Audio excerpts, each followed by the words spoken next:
चलिए सबसे आखिरी कॉन्स्टेंट टर्म्स पढ़ते हैं, नॉर्मलिटी। बाकी सब चीज़ हो गया है।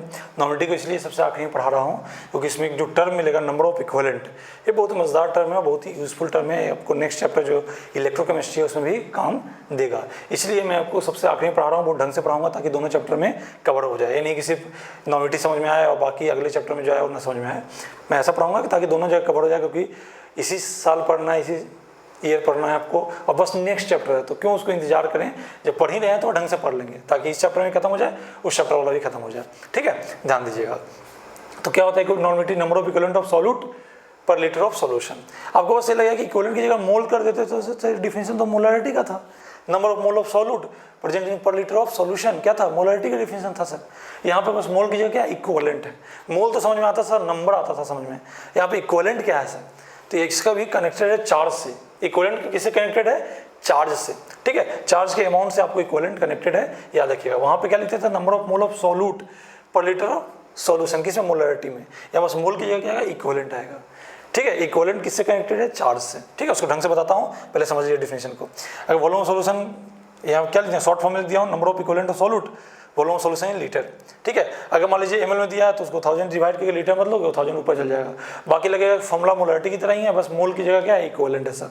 ठीक है, तो जरा सा इक्विवेलेंट बता दो सर, चार्ज से कनेक्टेड तो बता रहे हो, लेकिन एक्चुअल में क्या है, कहानी क्या है, किसको मैं एक इक्विवेलेंट फील करूंगा। ठीक है, तो ध्यान समझिएगा, एक इक्विवेलेंट हम लोग किसको किसको फील करेंगे सर, देखते हैं।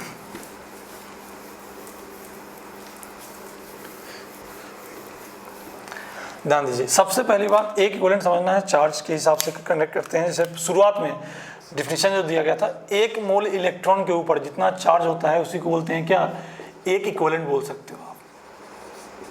ठीक है, एक मोल इलेक्ट्रॉन पे जो चार्ज होगा उसी को बोलेंगे एक इक्विवेलेंट बोलेंगे आप। यानी एक मोल इलेक्ट्रॉन क्या है, एक इक्विवेलेंट के बराबर है। ठीक है, एक मोल इलेक्ट्रॉन पे चार्ज होगा कितना, तो चार्ज का फॉर्मूला क्या था, क्यू बराबर एन ई। इलेक्ट्रोस्टैट में आप पढ़े होगे, एन कितना, एक मोल मतलब कितना नंबर, 6.02 × 10⁻23 से। और ई मतलब क्या, एक इलेक्ट्रॉन पे चार्ज 1.6 × 19 कूलम। याद करो, माइनस होता है सर, लेकिन हमको मैग्नीट्यूड से बस मतलब है। इसको मल्टीप्लाई करो तो आएगा 96487 केल्विन, सॉरी केल्विन बार कूलम, इतना होता है। इसको रफली 96500 मान लेते हैं, और इसी को हम लोग बोलते हैं एक कूलम, एक इक्विवेलेंट बोलते हैं। इसी को आगे चल के एक फैराड भी बोलूँगा, एक फैराड। ठीक है, 1 फैराड इलेक्ट्रिसिटी मतलब क्या, 6500 कूलम चार्ज। 1 इक्विवेलेंट मतलब क्या, 6500 कूलम चार्ज। ठीक है, यानी एक मोल इलेक्ट्रॉन पे जो चार्ज होता है उसी को बोलते हैं क्या, एक इक्विवेलेंट। ठीक है, तो अब इसको, ये पहले डिफिनेशन इससे स्टार्ट किया गया, लेकिन एक मोल इलेक्ट्रॉन पे इतना चार्ज होता है, तो अब हम लोग क्या बोल देंगे कि सर 96500 कूलम को ना हम लोग क्या बोल देंगे कि एक इक्विवेलेंट बोल देंगे सर। ठीक है, 2 × 96500 है सर कूलम, तो क्या बोलेंगे, 2 इक्विवेलेंट बोलेंगे सर। ठीक है, कोई बोले 5 × 96500 सर, तो इसको क्या बोलेंगे, 5 इक्विवेलेंट बोल देंगे सर। ठीक है, बहुत ढंग से समझिएगा, चार्ज से कनेक्टेड इस चीज़ को दिमाग में बोलोगे, इतना कूलम चार्ज इक्विवेलेंट टू क्या बोलेंगे, 5 इक्विवेलेंट। ठीक है, मेरी बात समझिएगा ढंग से। कोई बोले 1.2 × 10⁻9650 कूलम, तो क्या बोलेंगे 1.2 इक्विवेलेंट्स, ये मतलब एक इक्विवेलेंट। ठीक है, बोले कि 2.3 इक्विवेलेंट है, इसका क्या मतलब कि चार्ज जो है 2.3 × 96500 कूलम के बराबर है। ये सब चीज़ों को कनेक्टेड समझिएगा, ये लिखा है, ये लिखा है, दोनों एक ही चीज़ है आपको। ये चार्ज इतने की इक्विवेलेंट है, 2.3 इक्विवेलेंट है। 2.3 इक्विवेलेंट मतलब कि इतना चार्ज है। ठीक है, अब ये चार्ज किस रूप में है, इस चीज़ को, ये जरूरी नहीं है कि इलेक्ट्रॉन के रूप में ही रहे। शुरुआत इलेक्ट्रॉन से हुआ था, लेकिन उसको बाद में किससे कनेक्ट कर दिया गया, चार्ज से। ठीक है, अब जब भी इस इतना चार्ज किसी भी रूप में हो सकता है, केटायन के रूप में, एनायन के रूप में। ठीक है, सिंपली इलेक्ट्रॉन हो जाए। ठीक है, कोई भी, हमें बस क्या चार्ज क्या होना चाहिए, इसके बराबर अगर चार्ज आया तो उसको हम लोग एक इक्विवेलेंट बोल देंगे। ठीक है, इलेक्ट्रॉन इकट्ठा किया, इतना चार्ज आ गया तो एक इक्विवेलेंट। सोडियम प्लस इकट्ठा किया, मान लो इतना चार्ज आ गया, तो बोलेंगे सोडियम प्लस क्या, एक इक्विवेलेंट है सर। अगर सोडियम प्लस मान लो इकट्ठा किए, इतना चार्ज आ गया, तो बोलेंगे कि सर 5 इक्विवेलेंट है सर। मान लो जैसे कोई सल्फेट आयन इकट्ठा कर रहा है, SO4 -, हमें वहाँ पे बस प्लस माइनस नहीं देखना है, हमको बस चार्ज का मैग्नीट्यूड देखना है। अगर मान लीजिए सल्फेट इकट्ठा किए बहुत सारा, और मान लीजिए चार्ज कितने के बराबर आ जाए, इतने के बराबर आ जाए, 2 × 96500 कूलम की जाए, तो बोलेंगे कि सल्फेट क्या है, 2 इक्विवेलेंट है। तो हम लोग यहाँ से पढ़ोगे ना चैप्टर में, तो इस चैप्टर में आपको चार्ज समझ लेना देना है। और चार्ज बहुत के रूप में हो सकता है, केटायन के रूप में, एनायन के रूप में, सिंपल इलेक्ट्रॉन हो सकते हैं। ठीक है, तो आपको बस ध्यान रखना है कि हम चार्ज को कनेक्ट करेंगे किससे, इक्विवेलेंट से। और चार्ज हम लोग को किसी भी रूप में मिल सकता है, ये नहीं जरूरी नहीं कि इलेक्ट्रॉन के रूप में ही मिले, कैटायन आयन के रूप में भी मिल सकता है। ठीक है, तो आप समझ गए होंगे इक्विवेलेंट का कहानी किससे कनेक्टेड है, चार्ज से है। ठीक है, ये बात समझ में आ रही है। चलिए अब एक बार टर्म समझते हैं क्या, वैलेंसी फैक्टर। ठीक, एक समझते हैं क्या, वैलेंसी फैक्टर। कोई भी अगर आज के बाद आपसे इक्विवेलेंट की बातें करेगा तो बोलोगे सर इक्विवेलेंट किससे कनेक्टेड है, सर चार्ज से। और चार्ज किसके रूप में रहेगा सर, कोई भी केमिकल स्पेसिस के रूप में भी हो सकता है, कैटायन आयन के रूप में हो सकता है, डायरेक्ट इलेक्ट्रॉन को भी हो सकता है आपको।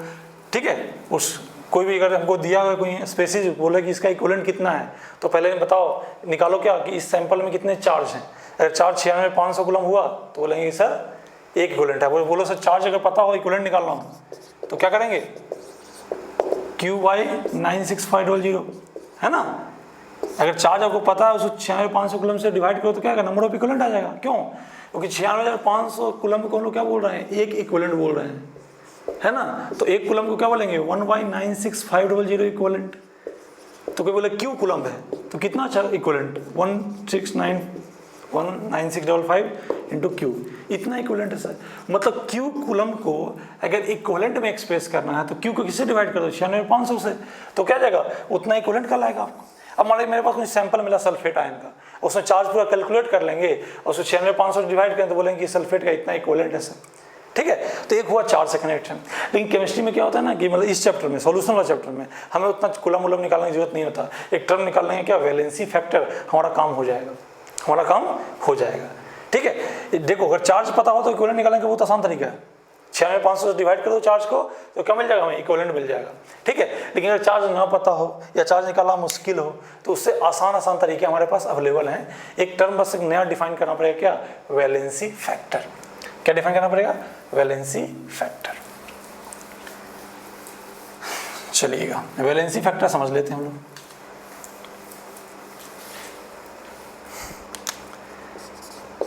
वैलेंसी फैक्टर समझ जाओगे तो थोड़ा सा कैलकुलेट करना और आसान हो जाएगा। ठीक है, देखो वैलेंसी फैक्टर में बहुत सारे केसेस में बताऊंगा आपको। ठीक है, अभी बस डिफिनीशन बताऊंगा, उसके बाद कुछ देर रोकूंगा, उसके बाद दोबारा इसको मैं इस पे लौट के आऊँगा। वैलेंसी फैक्टर को समझिएगा ध्यान से। अगर कोई मान लो कोई सब्सटेंस है 1 मोल है, मान लो कोई मैं x बोल देता हूँ, ठीक है, ठीक x नहीं, पहले मैं कुछ ढंग के एग्जाम्पल से स्टार्ट करता हूँ ताकि समझ में थोड़ा ईजी है। Na+ है, इसको इलेक्ट्रॉन दिए क्या बन जाएगा, Na बन जाएगा। एक पॉजिटिव था, एक नेगेटिव दिया, न्यूट्रल हो गया आपको। मान लो इसका 1 मोल है तो 1 मोल Na+ को न्यूट्रलाइज करने के लिए चाहिए 1 मोल इलेक्ट्रॉन चाहिए, है ना। तो क्या बोलेगा, 1 मोल सोडियम बनेगा, है ना। ध्यान दीजिए 1 मोल सोडियम के लिए जितना मोल इलेक्ट्रॉन ट्रांसफर होगा, ठीक है, या कोई सब्सटेंस के लिए, कोई पर मोल सब्सटेंस के लिए जितना मोल ऑफ क्या हो इलेक्ट्रॉन ट्रांसफर हो, उसको क्या बोलते हैं, वैलेंसी फैक्टर। वैलेंसी फैक्टर क्या बोलोगे, बेसिक डिफिनेशन क्या है, number of mole of electron transfer पर मोल बाय पर मोल ऑफ सब्सटेंस, बाय पर मोल ऑफ सब्सटेंस। अब ट्रांसफर में गेन हो सकता है, लॉस हो सकता है, कुछ भी हो सकता है, बाद में बातें करेंगे, अभी बस इतना ध्यान रखिएगा। Number mole of electron transfer, gain या लॉस जो भी हो सकता है बाई क्या, 1 मोल ऑफ या पर मोल ऑफ सब्सटेंस। जिस सब्सटेंस का निकालना है वैलेंसी फैक्टर, उसको 1 मोल के द्वारा देखिए कि कितने इलेक्ट्रॉन्स ट्रांसफर हो रहे हैं, लॉस या गेन। तो ये 1 मोल सोडियम प्लस कितना इलेक्ट्रॉन ट्रांसफर कर रहा है, 1 मोल, मतलब वैलेंसी फैक्टर क्या है, 1 है सर इसका। ठीक है, इसका ही बोलो, देखो ये क्या कर रहा है, गेन कर रहा है, ये लग रहा है गेन करने के बाद बन रहा है, हमने कोई मतलब नहीं, हमें बस मतलब है कि 1 मोल के द्वारा कितने इलेक्ट्रॉन के मोल ट्रांसफर हो रहे हैं या एक्सचेंज हो रहे हैं। तो इसके द्वारा 1 मोल गेन हो रहा है, ये 1 मोल गेन करने से बन रहा है, तो इसका वैलेंसी फैक्टर क्या है, 1 ही होगा। इसके 1 मोल के लिए 1 मोल इलेक्ट्रॉन ट्रांसफर गेन हुआ है तो इसका वैलेंसी फैक्टर 1, इसका वैलेंसी फैक्टर क्या 1। ढंग समझिएगा आप, मैग्नीशियम +2 है, इसको न्यूट्रलाइज करने के लिए 2 इलेक्ट्रॉन दोगे तब क्या बनेगा, मैग्नीशियम बनेगा। इसका 1 मोल लोगे तो इसका क्या यूज करना पड़ेगा, 2 मोल इलेक्ट्रॉन, है ना। इसका कोफिशिएंट समझिए, इसके 1 के लिए 2 चाहिए तो इसके 1 मोल के लिए 2 मोल चाहिए, अब बनेगा कितना, 1 मोल। अब इसके 1 मोल के लिए कितना इलेक्ट्रॉन ट्रांसफर करो, 2 मोल, तो वैलेंसी फैक्टर क्या हो जाएगा, 2 हो जाएगा।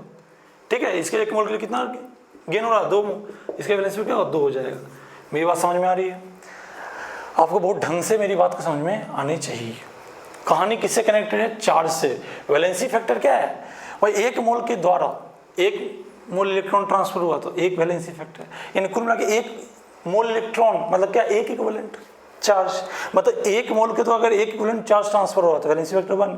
एक मोल के द्वारा 2 मोल इलेक्ट्रॉन ट्रांसफर हुआ मतलब 2 मोल इलेक्ट्रॉन मतलब क्या, 2 इक्विवेलेंट चार्ज। अरे एक मोल पे क्या था, एक इक्विवेलेंट चार्ज था, 2 मोल पे क्या हुआ, 2 इक्विवेलेंट, यानी एक मोल स्पेसिस के द्वारा अगर 2 मोल क्या, 2 मोल इलेक्ट्रॉन ट्रांसफर हो रहा है या 2 मोल इलेक्ट्रॉन की जगह कोई क्या हो, 2 इक्विवेलेंट चार्ज हो। 2 मोल इलेक्ट्रॉन मतलब क्या, 2 × 96500 कूलम, है ना, यानी 2 इक्विवेलेंट क्या हो, चार्ज ट्रांसफर हो। एक मोल सब्सटेंस के द्वारा जितना मोल ये इलेक्ट्रॉन ट्रांसफर हो या जितना इक्विवेलेंट चार्ज ट्रांसफर हो उसको क्या बोलेंगे कि उसका वैलेंसी फैक्टर है सर। इसके एक मोल के लिए 2 मोल, हर बार इलेक्ट्रॉन ट्रांसफर हो जरूरी नहीं है, हमें बस कनेक्शन किससे, चार्ज से मतलब है। एक मोल के लिए 2 मोल ट्रांसफर हुआ इलेक्ट्रॉन, 2 मोल इलेक्ट्रॉन मतलब क्या, 2 मोल इलेक्ट्रॉन के बोलोगे कि चार्ज कितना हो गया, 2 × 96500 कूलम हो गया सर। ऐसे क्या बोल देंगे कि 2 इक्विवेलेंट है सर, ये किसके इक्विवेलेंट है, 2 इक्विवेलेंट के, मतलब एक मोल के द्वारा कितना इक्विवेलेंट चार्ज ट्रांसफर हो रहा है, गेन हो रहा है, लॉस हो रहा है, उसको क्या बोलेंगे लोग, वैलेंसी फैक्टर। एक मोल के लिए 2 हो रहा है तो क्या बोलेंगे, वैलेंसी फैक्टर 2 है आपको, ठीक है। वैलेंसी फैक्टर निकालने के और भी इजी तरीके बताऊंगा, बस पहले फील कर लो कि वैलेंसी फैक्टर कनेक्टिविटी क्या है, चार्ज से। इक्विवेलेंट क्या होता है, सीधे 96,500 कूलम की कितने मल्टीपल में, 96,500 कूलम में एक है, 1 × 96,500 कूलम मतलब एक इक्विवेलेंट, 2 × 96,500 कूलम तो 2 इक्विवेलेंट। यहाँ पे क्या वर्ड जोड़ दिया है साथ में कि पर मोल के लिए, यहाँ वर्ड क्या जोड़ा एक्स्ट्रा कि पर मोल के लिए जितना इलेक्ट्रॉन, जैसे कोई इक्विवेलेंट पूछे नंबर ऑफ इक्विवेलेंट क्या है तो सीधे बोलो क्या, number of mole electron, number of mole of electron transfer, जितना मोल इलेक्ट्रॉन ट्रांसफर होगा उतना क्या होगा, इक्विवेलेंट होगा आपको, सिंपल सी बात है कि नहीं, सीधे कहानी है। लेकिन वही number of mole of electron transfer वही पर मोल ऑफ सब्सटेंस क्या होगा, वैलेंसी फैक्टर हुआ, ठीक है। दोनों चीज़ों को ढंग से समझिएगा, एक ज़्यादा काम आपको इलेक्ट्रोकेमिस्ट्री में आएगा, यहाँ थोड़ा कम काम आएगा, लेकिन उनको ढंग से समझना है तो उसका रेफरेंस लेना पड़ेगा, क्योंकि यहाँ जो भी तुमको कॉन्सेप्ट टर्म्स पढ़ाएगा उसमें आपको नॉर्मेलिटी को सिंपली ऐसे ही इक्विवेलेंट होता है, ऐसे 2-3 फॉर्मूला लिख के आपको आगे बढ़ जाने वाला है, क्योंकि सब सोचता है कि चलो उसको अलग से इलेक्ट्रोकेमिस्ट्री में पढ़ाएंगे, लेकिन अपन जब इक्विवेलेंट पढ़ना ही है तो कुछ देर उसको मिस्ट्री में क्यों रखें, उसको ढंग से खोल देते हैं कि भाई इक्विवेलेंट क्या होता है, तो चार्ज से कनेक्टेड, वैलेंसी फैक्टर इक्विवेलेंट सब क्या है, चार्ज से कनेक्टेड टर्म है सर, ठीक है। Number of mole of electron transfer जितना होगा उतना ही इक्विवेलेंट होगा, और वही मोल ऑफ इलेक्ट्रॉन ट्रांसफर पर मोल जो होगा, पर मोल स्पेसिस के लिए कितना होगा वो क्या होगा, वैलेंसी फैक्टर, ठीक है। अब मोल को ऑफ इलेक्ट्रॉन को आप चार्ज से कनेक्ट कर सकते हो, तो बहुत आसान चीज़ें हैं, बहुत आसान, ठीक है। जिनको ये सब चीज़ें ना समझ में आए तो फिर वो रट्टा मारेंगे, जैसे जैसे मैं बताऊंगा वैसे वैसे आप रट लीजिएगा, जो समझ में आ गए वो हर चीज़ को कनेक्ट कर सकते हैं। मैं बोलूँगा एसिड के लिए वैलेंसी फैक्टर अलग तरीके से बताऊंगा, बेस के लिए वैलेंसी फैक्टर अलग तरीके से बताऊंगा। आपको लगा ऐसे अलग अलग एक ही चीज़ है तो उसको अलग अलग तरीके से क्यों निकाल रहे हैं, क्योंकि कोई हो सकता है एसिड है तो H+ देगा, बेस है तो मान लो OH- देगा, ठीक है, एसिड सॉल्ट है तो H+ OH- ट्रांसफर से बनेगा, तो कल बोला क्या है, एसिड H+ दे रहा है तो चार्ज ट्रांसफर कर रहा है, OH- दे रहा है तो भी चार्ज ही ट्रांसफर कर रहा है, चार्ज ट्रांसफर किया मतलब इक्विवेलेंट से कनेक्ट कर देंगे उसको, ठीक है। तो पहले इलेक्ट्रॉन से कनेक्ट कर लिया, इलेक्ट्रॉन को क्या समझ लिया, एक मोल इलेक्ट्रॉन को क्या बोलेंगे, 96,500 कूलम। अब 96,500 कूलम इलेक्ट्रॉन रहे या कोई और रहे, 96,500 कूलम को हम लोग इक्विवेलेंट बोलते हैं, ठीक है, सही बात है। और वैलेंसी फैक्टर क्या होता है, एक मोल सब्सटेंस के द्वारा कितना इक्विवेलेंट चार्ज ट्रांसफर किया जा रहा है उसे बोलते हैं वैलेंसी फैक्टर। मैं यहाँ बोला हूँ number of mole of electron, तो number of mole of electron ही तो क्या है, नंबर ऑफ इक्विवेलेंट है, तो number of equivalent transfer by क्या है, एक मोल ऑफ सब्सटेंस को बोलेंगे क्या, वैलेंसी फैक्टर। यहाँ क्या बोला लिखा था, number of mole of electron, number of mole of electron को क्या बोलते हैं, नंबर ऑफ इक्विवेलेंट बोलते हैं सर। यानी क्या बोलें डिफिनेशन वैलेंसी फैक्टर का, कि number of equivalent transfer gain या लॉस जो भी हो बाय क्या, पर मोल ऑफ सब्सटेंस क्या कहलाएगा, वैलेंसी फैक्टर कहलाएगा, ठीक है, ढंग समझिएगा। यानी वैलेंसी फैक्टर डायरेक्टली कनेक्टेड किससे है, चार्ज से सर। चलिए कुछ ऐसा कुछ रिएक्शन आपको फेमस मिलेंगे, जैसे O2 है गोज टू क्या मिलेगा, ऐसे एक रिएक्शन आपको मिलेगा, मतलब इलेक्ट्रोकेमिस्ट्री में यहाँ नहीं मिलेगा, बस आपको थोड़ा बता देता हूँ, समझा देता हूँ ताकि थोड़ा सा वैलेंसी फैक्टर थोड़ा ज़्यादा क्लियर हो जाए। ऐसे एक मान लीजिए रिएक्शन दिया हुआ है, अब ये सब रिएक्शन कैसे आएगा, इसको बैलेंस वैलेंस करना आप रेडॉक्स रिएक्शन में समझोगे 11th में, ना भी समझोगे तो इलेक्ट्रोकेमिस्ट्री में मैं थोड़ा समझाऊंगा आपको, टेंशन मत लीजिए। अभी क्या बोलेंगे, ये 4 क्या है, आगे 4 है, मतलब कि 4 मोल OH- है, तो 4 मोल OH- से क्या 1 मोल O2 मिल रहा है सर, इससे क्या मिल रहा है, 2 मोल वाटर मिल रहा है सर, और कितना इलेक्ट्रॉन ट्रांसफर हुआ है, 4 मोल इलेक्ट्रॉन हुआ है सर, है कि नहीं। अच्छा अब देखिए 4 मोल OH- के द्वारा 4 मोल इलेक्ट्रॉन ट्रांसफर हुआ है, मतलब कि 1 मोल के द्वारा कितना इलेक्ट्रॉन ट्रांसफर होगा, 1, यानी इसका वैलेंसी फैक्टर 1 होगा, ठीक है, ढंग समझे। और भी आसान तरीके बताऊंगा वैलेंसी फैक्टर को, बस सबको मैं समझाने की कोशिश कर रहा हूँ। अभी मैं कैटेगरी वाइज बांटूंगा, एसिड के लिए अलग, बेसिक बेस के लिए अलग, टेंशन मत लीजिए। इसके लिए 1 मोल के लिए कितना 4 मोल इलेक्ट्रॉन ट्रांसफर हुआ, तो वैलेंसी फैक्टर कितना होगा 4 होगा सर। 1 मोल कितना 4 मोल इलेक्ट्रॉन ट्रांसफर हुआ, तो 1 मोल के द्वारा जितना मोल इलेक्ट्रॉन ट्रांसफर होगा वही वैलेंसी फैक्टर होगा। मतलब इस रिएक्शन में O2 का वैलेंसी फैक्टर कितना 4, इस रिएक्शन में OH में वैलेंसी फैक्टर कितना 1, 2 मोल के वाटर के द्वारा कितना 4 मोल इलेक्ट्रॉन ट्रांसफर हुआ, तो 2 के द्वारा 4, तो 1 के द्वारा कितना 2, तो इसका वैलेंसी फैक्टर कितना होगा 2 होगा सर। तो कहने का मतलब कि अगर आपको कोई रिएक्शन दिया है तो हर उस रिएक्शन में जो प्रेजेंट जितने भी लोग हैं हर एक का वैलेंसी फैक्टर बता सकते हो, हर एक का वैलेंसी फैक्टर बता सकते हो। आप इस चीज़ को दिमाग में बैठा लीजिएगा सर। बहुत आसान किस्सा है, बहुत आसान है, तो कष्ट नहीं होना चाहिए आपको। चलिए ठीक, तो आपको रिएक्शन से समझ में आ जाएगा वैलेंसी फैक्टर, कोई कष्ट नहीं है। लेकिन अभी मैं आपको थोड़ा सा कैटेगरी वाइज बांटने की कोशिश करता हूँ। वैलेंसी फैक्टर समझ में आ गया तो एक टर्म आएगा आपको इक्विवेलेंट वेट। क्या आएगा, 3 टर्म बताया था, number of equivalent, valency factor, और एक आएगा क्या इक्विवेलेंट वेट। मुझे सबसे ज़्यादा इंपॉर्टेंट जानते हो क्या है वैलेंसी फैक्टर, और उस वैलेंसी फैक्टर निकल गया तो इक्विवेलेंट निकल जाएगा अपने आप। ठीक है, बहुत आसान से निकल जाएगा। हमें इक्विवेलेंट वेट का उतना ज़्यादा जरूरत नहीं पड़ता है, लेकिन फिर भी इसको एक बात कर लेते हैं इसकी। ठीक है, देखो इक्विवेलेंट वेट क्या होता है, जैसे आप कहीं देखो ना इक्विवेलेंट वेट ई से दिखाया जाए कैपिटल ई से, और बोल देगा सीधे, जानते हो मोलर वेट बटा वैलेंसी फैक्टर, इसको सीधे बोल देगा वैलेंसी फैक्टर। वैलेंसी फैक्टर को ही एन फैक्टर बोलते हैं, वैलेंसी फैक्टर को ही क्या बोलते हैं एन फैक्टर। ठीक है ना, समझना वैलेंसी फैक्टर। बहुत लोग ये सोच रहे होंगे कि मैं तो बहुत इजी जानता हूँ, तो मुझे तो वैलेंसी फैक्टर ऐसे निकालना आता है सर, बहुत आसान आता है, आप इतना कॉम्प्लिकेट कर दिए। मुझे पता है आप बहुत आसानी से जानते हो निकालना, लेकिन डंडे क्वेश्चन में आ जाएगा ना फंस जाओगे, जो तरीके आप सुन चुके हो और जान चुके हो। ठीक है, उसमें निपट जाओगे अगर ढंग से नहीं समझोगे तो। ठीक, अच्छे अच्छे क्वेश्चन, मैं भी बोलूँगा कि 100 में 90 क्वेश्चन आपको बिल्कुल ईजी रहेंगे। ठीक है, 90 क्वेश्चन आपको बिल्कुल एज इट इज, मैं भी वो भी बताऊंगा, मैं वो दिक्कत नहीं है, लेकिन वो 10 जो क्वेश्चन आएंगे जो घुमा सकता है उसके बारे में तो सोचो। अगर वो आ गया तो आप लोगों से आगे निकल सकते हो, वो क्वेश्चन बना पाए आप तो ये होता है इक्विवेलेंट मोलर वेट बटा वैलेंसी फैक्टर। फॉर्मूला हुआ, बोलो सर कैसे आया सर, मुझे क्या फील तो आ नहीं रहा सर इक्विवेलेंट वेट क्या होता है। ठीक है, तो देखो वेट ऑफ सब्सटेंस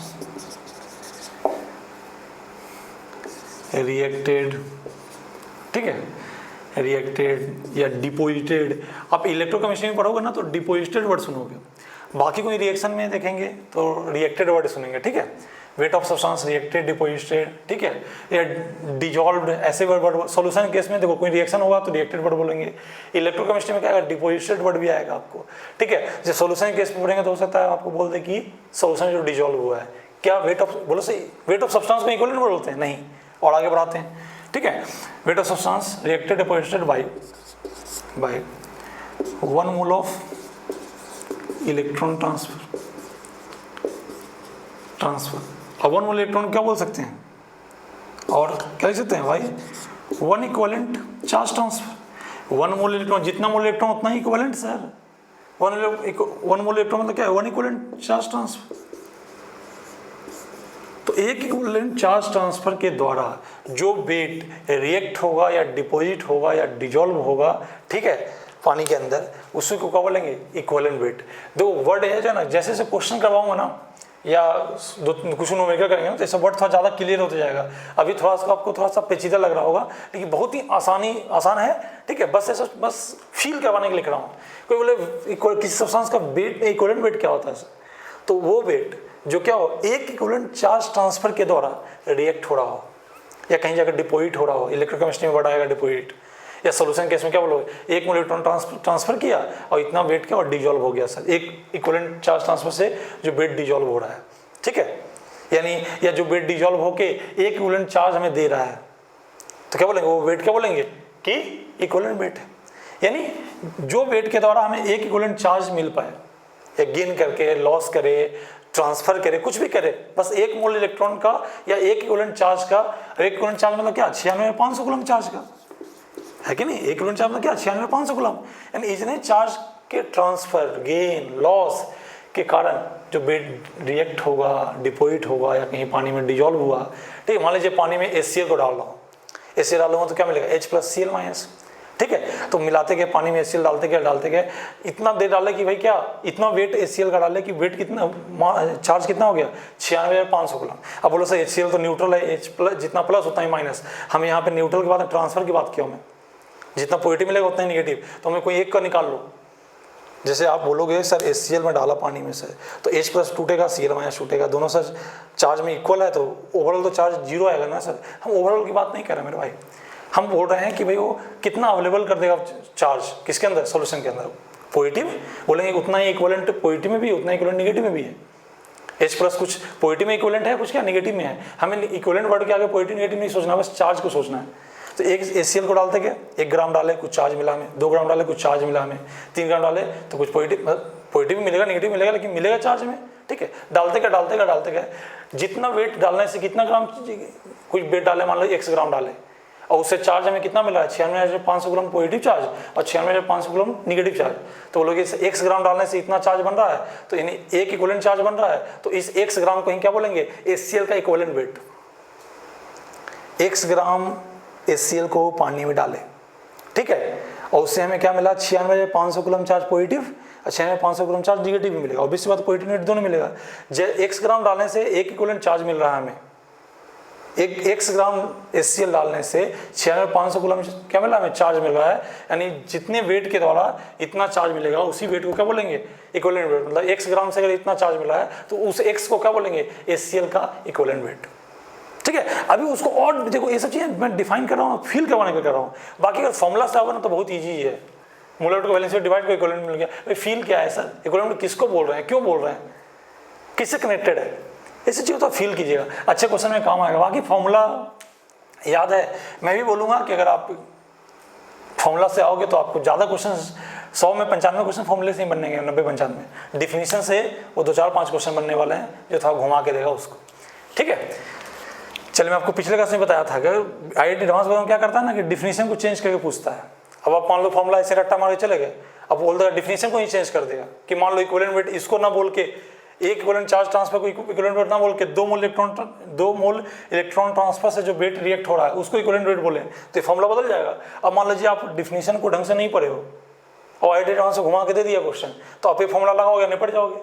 तो कहने का मतलब ये है कि आपको डिफिनीशन लॉजिक पता होना चाहिए ताकि क्वेश्चन को चेंज भी कर दे तो हम अपने हिसाब से एक नया फॉर्मूला ड्राइव कर लें, एक नया फॉर्मूला लिख लें, ठीक है। बहुत ढंग से मेरी बात को समझिएगा। आपको मैं ये जरूर है कि सर ये सब क्वेश्चन मेहनत ज़्यादा करवाता है लेकिन इससे क्वेश्चंस कम आते हैं, बट जब सीख रहे हैं तो ढंग से सीखिए अगर आपको अप टू मार्क होना है तो। नहीं तो आप इक्विवेलेंट वेट पूछ दोगे अपने साथियों से, अधिकांश लोग पता नहीं है ऐसे मोलर वेट और वैलेंसी फैक्टर, सीधे कहानी खत्म। क्या होता है, क्या समझ में आता है, कुछ नहीं, ठीक है। बोल सर समझ में तो हमें भी नहीं आया, कुछ क्वेश्चन करवाऊंगा तो आपको समझ में आ जाएगा, कोई कष्ट मत आपको नहीं आना चाहिए। चलिए आइए, आपको वैलेंसी फैक्टर वापस आया था, मतलब कि इक्विवेलेंट वेट निकाला। बोलो सर तो ये डिफिनीशन से फॉर्मूला जो लिखे थे इक्विवेलेंट वेट बना हुए हैं, मोलर वेट बना वैलेंसी फैक्टर, ये तो हमको समझ में नहीं आया सर। एक्स क्या था, एक्स यहाँ है, वैलेंसी फैक्टर लिख रहा हूँ। वैलेंसी फैक्टर को क्या बोलते हैं, एन फैक्टर ही बोलते हैं। वैसे इस फॉर्मूला तक तो हमको नहीं पहुंचा पाया, आप डिफिनीशन लिखिए, लेकिन इस फॉर्मूले से क्या रिलेशन है, ये फॉर्मूला कैसे आया बताया नहीं, देख लेते हैं, ठीक है। ढंग से देखिएगा, हर वर्ड को समझिए। मोलर वेट क्या होता है, मोलर वेट क्या होता है, कोई भी सब्सटेंस का मोलर वेट क्या होता है, वेट क्या पर मोल ऑफ सब्सटेंस। एक मोल सब्सटेंस लिए उसका जो वेट होगा उसको क्या बोलते हैं, मोलर वेट, ठीक है। बात को समझिएगा। वैलेंसी फैक्टर क्या होता है सर, वैलेंसी फैक्टर क्या होता है, एक्स जो वैलेंसी फैक्टर लिख रहे हैं वो क्या लिख रहे थे, नंबर ऑफ मोल ऑफ क्या इलेक्ट्रॉन ट्रांसफर क्या पर मोल ऑफ सब्सटेंस बाई पर मोल ऑफ सब्सटेंस, ये लिखे थे ना, बेसिक डिफिनेशन यही था, कोई कष्ट नहीं होना चाहिए सर। एक मोल सब्सटेंस के द्वारा जो ट्रांसफर होता है चार्ज, मोल ट्रांसफर होता है उसको बोलते हैं एक्स, वैलेंसी फैक्टर बोलते हैं। और एक ही मोल के जो मास होता है उसको क्या बोलते हैं, मोलर मास, ढंग समझिएगा, ठीक। यानी एक मोल सब्सटेंस लेंगे तो उसका वेट कितना हुआ सर, मोलर वेट के बराबर से। एक मोल सब्सटेंस लेंगे तो चार्ज कितना ट्रांसफर होगा सर? तो एक मोल के द्वारा जो ट्रांसफर होता है सर उसी को बोलते हैं एक्स, यानी एक्स इक्विवेलेंट चार्ज ट्रांसफर होगा सर। एक्स क्या है? Valency factor. एक मोल के द्वारा जो जितना मोल इलेक्ट्रॉन मतलब क्या? Number of mole of electron ही को तो बोलते हैं नंबर ऑफ इक्विवेलेंट यार, बताया ना। जो number of mole of electron, एक मोल इलेक्ट्रॉन मतलब क्या? एक इक्विवेलेंट। दो मोल इलेक्ट्रॉन मतलब दो इक्विवेलेंट, मतलब जितना मोल ऑफ इलेक्ट्रॉन रहेगा उतना ही क्या रहेगा? इक्विवेलेंट रहेगा सर। मेरी बात समझ में आ रही है? जितना मोल इलेक्ट्रॉन उतना ही क्या? इक्विवेलेंट। ठीक, तो एक मोल इलेक्ट्रॉन मतलब एक मोल सब्सटेंस कितना ट्रांसफर कर रहा है? एक्स मोल। वैलेंसी फैक्टर क्या? एक्स है। इसका मतलब क्या? एक मोल के द्वारा एक्स मोल इलेक्ट्रॉन ट्रांसफर हो रहा होगा। एक्स मोल मतलब क्या? X equivalent. एक मोल सब्सटेंस में क्या है? मोलर वेट क्या है? एक मोल सब्सटेंस का जो वेट है उसको बोलते हैं मोलर वेट के बराबर बोलते हैं। और एक ही मोल सब्सटेंस के द्वारा कितने इलेक्ट्रॉन ट्रांसफर हो रहे हैं? एक्स मोल इलेक्ट्रॉन ट्रांसफर हो रहे हैं। जहाँ एक्स क्या है? Valency factor. एक्स मोल मतलब क्या? X equivalent sir. ठीक है, तो क्या बोलेंगे? एक्स इक्विवेलेंट के ऊपर क्या है? एम नॉट चार्ज ट्रांसफर कर रहा है, सो एम नॉट मास रख रहा है। मेरी बात समझ में आ रहा है? बहुत आसान बातें कर रहा हूँ, कंफ्यूज मत होइएगा। ठीक है, तो एक इक्विवेलेंट क्या होगा आपको? एक्स, एक मोल सब्सटेंस में के पास क्या है? एक्स इक्विवेलेंट चार्ज है। ठीक है, एक्स इक्विवेलेंट चार्ज कितना मास रख रहा है? एम नॉट मास। तो एक इक्विवेलेंट चार्ज कितना? Am not by x. और एक क्या बोला हूँ इक्विवेलेंट वेट का डिफिनेशन, कि वेट ऑफ सब्सटेंस रिएक्टेड या डिपोजिटेड बाई क्या? ट्रांसफर ऑफ क्या? वन इक्विवेलेंट चार्ज या one mole of electron transfer. ठीक है, तो वन इक्विवेलेंट के बाद द्वारा जो वेट डिपोजिट होगा, रिएक्ट होगा, वही क्या हो? इक्विवेलेंट वेट होगा, यानी यही आपको इक्विवेलेंट वेट हो जाएगा। ठीक है, मेरी बात समझ में आ रही है? आसान बातें हैं, बहुत आसान बातें हैं। ठीक है, अभी आप इसको बस कहाँ से आया, कैसे डिफिनीशन से कैसे कनेक्ट करोगे समझ जाओगे। बाकी जिनको ये सब चीज़ नहीं समझ में आ रहा है वो बस फॉर्मूला रट्टा मार लो। नीट वाले खास करके फॉर्मूला को रट्टा मारे जा सकते हो। बाकी जो जेई वाले हैं वो ढंग से हर बात को समझिएगा, ना समझ में तो पूछिएगा। ठीक है, एक मोल सब्सटेंस के मास को क्या बोलते हैं? Molar mass. और एक ही मोल सब्सटेंस के पास कितना इक्विवेलेंट है? तो एक्स इक्विवेलेंट है सर। एक्स क्या है? Valency factor sir. जितना वैलेंसी फैक्टर होगा, कोई इक्विवेलेंट वैलेंसी फैक्टर दो बोलता मतलब क्या? दो इक्विवेलेंट होता चार्ज। वैलेंसी फैक्टर तीन होता, तीन इक्विवेलेंट होता।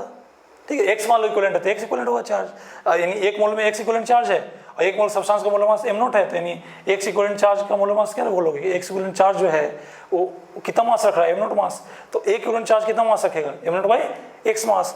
तो एम नॉट बाई एक्स मास, एक इक्विवेलेंट के द्वारा जो मास रखा जा रहा है या रिएक्ट हो जा रहा है या डिपोजिट हो जा रहा है उसी को तो इक्विवेलेंट वेट बोलते हैं सर।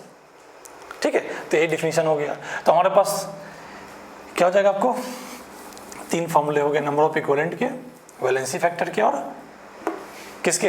इक्विवेलेंट वेट के। अब हम लोग बोलो सर अभी भी नॉर्मलिटी तक तो हम लोग नहीं पहुंच पाए सर।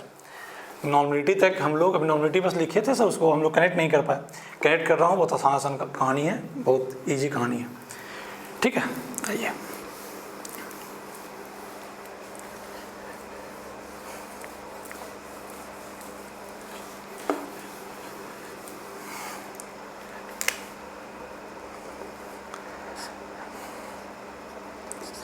एक मोल सब्सटेंस के द्वारा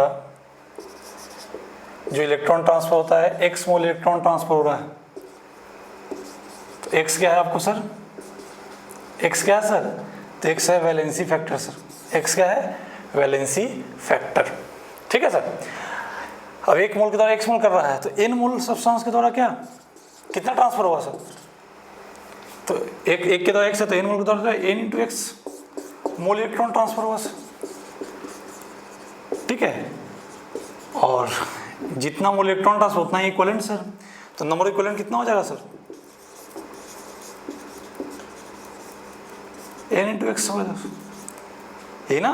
और जितना मोल इलेक्ट्रॉन ट्रांसफर है सर उतना ही तो इक्विवेलेंट है सर। एक मोल इलेक्ट्रॉन मतलब क्या? एक इक्विवेलेंट। दो मोल इलेक्ट्रॉन मतलब दो इक्विवेलेंट। यहाँ कितना मोल है? एन इंटू एक्स मोल।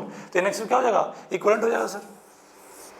बात समझ आ रहा है? यानी अगर किसी सब्सटेंस का मोल पता हो कि अगर वो एन मोल है तो अगर उसका मोल पता है, उसका वैलेंसी फैक्टर पता है, तो उसका इक्विवेलेंट एक लाइन में निकल जाएगा आपको। मोल पता है, वैलेंसी फैक्टर पता है, तो एक लाइन में निकल जाएगा आपको।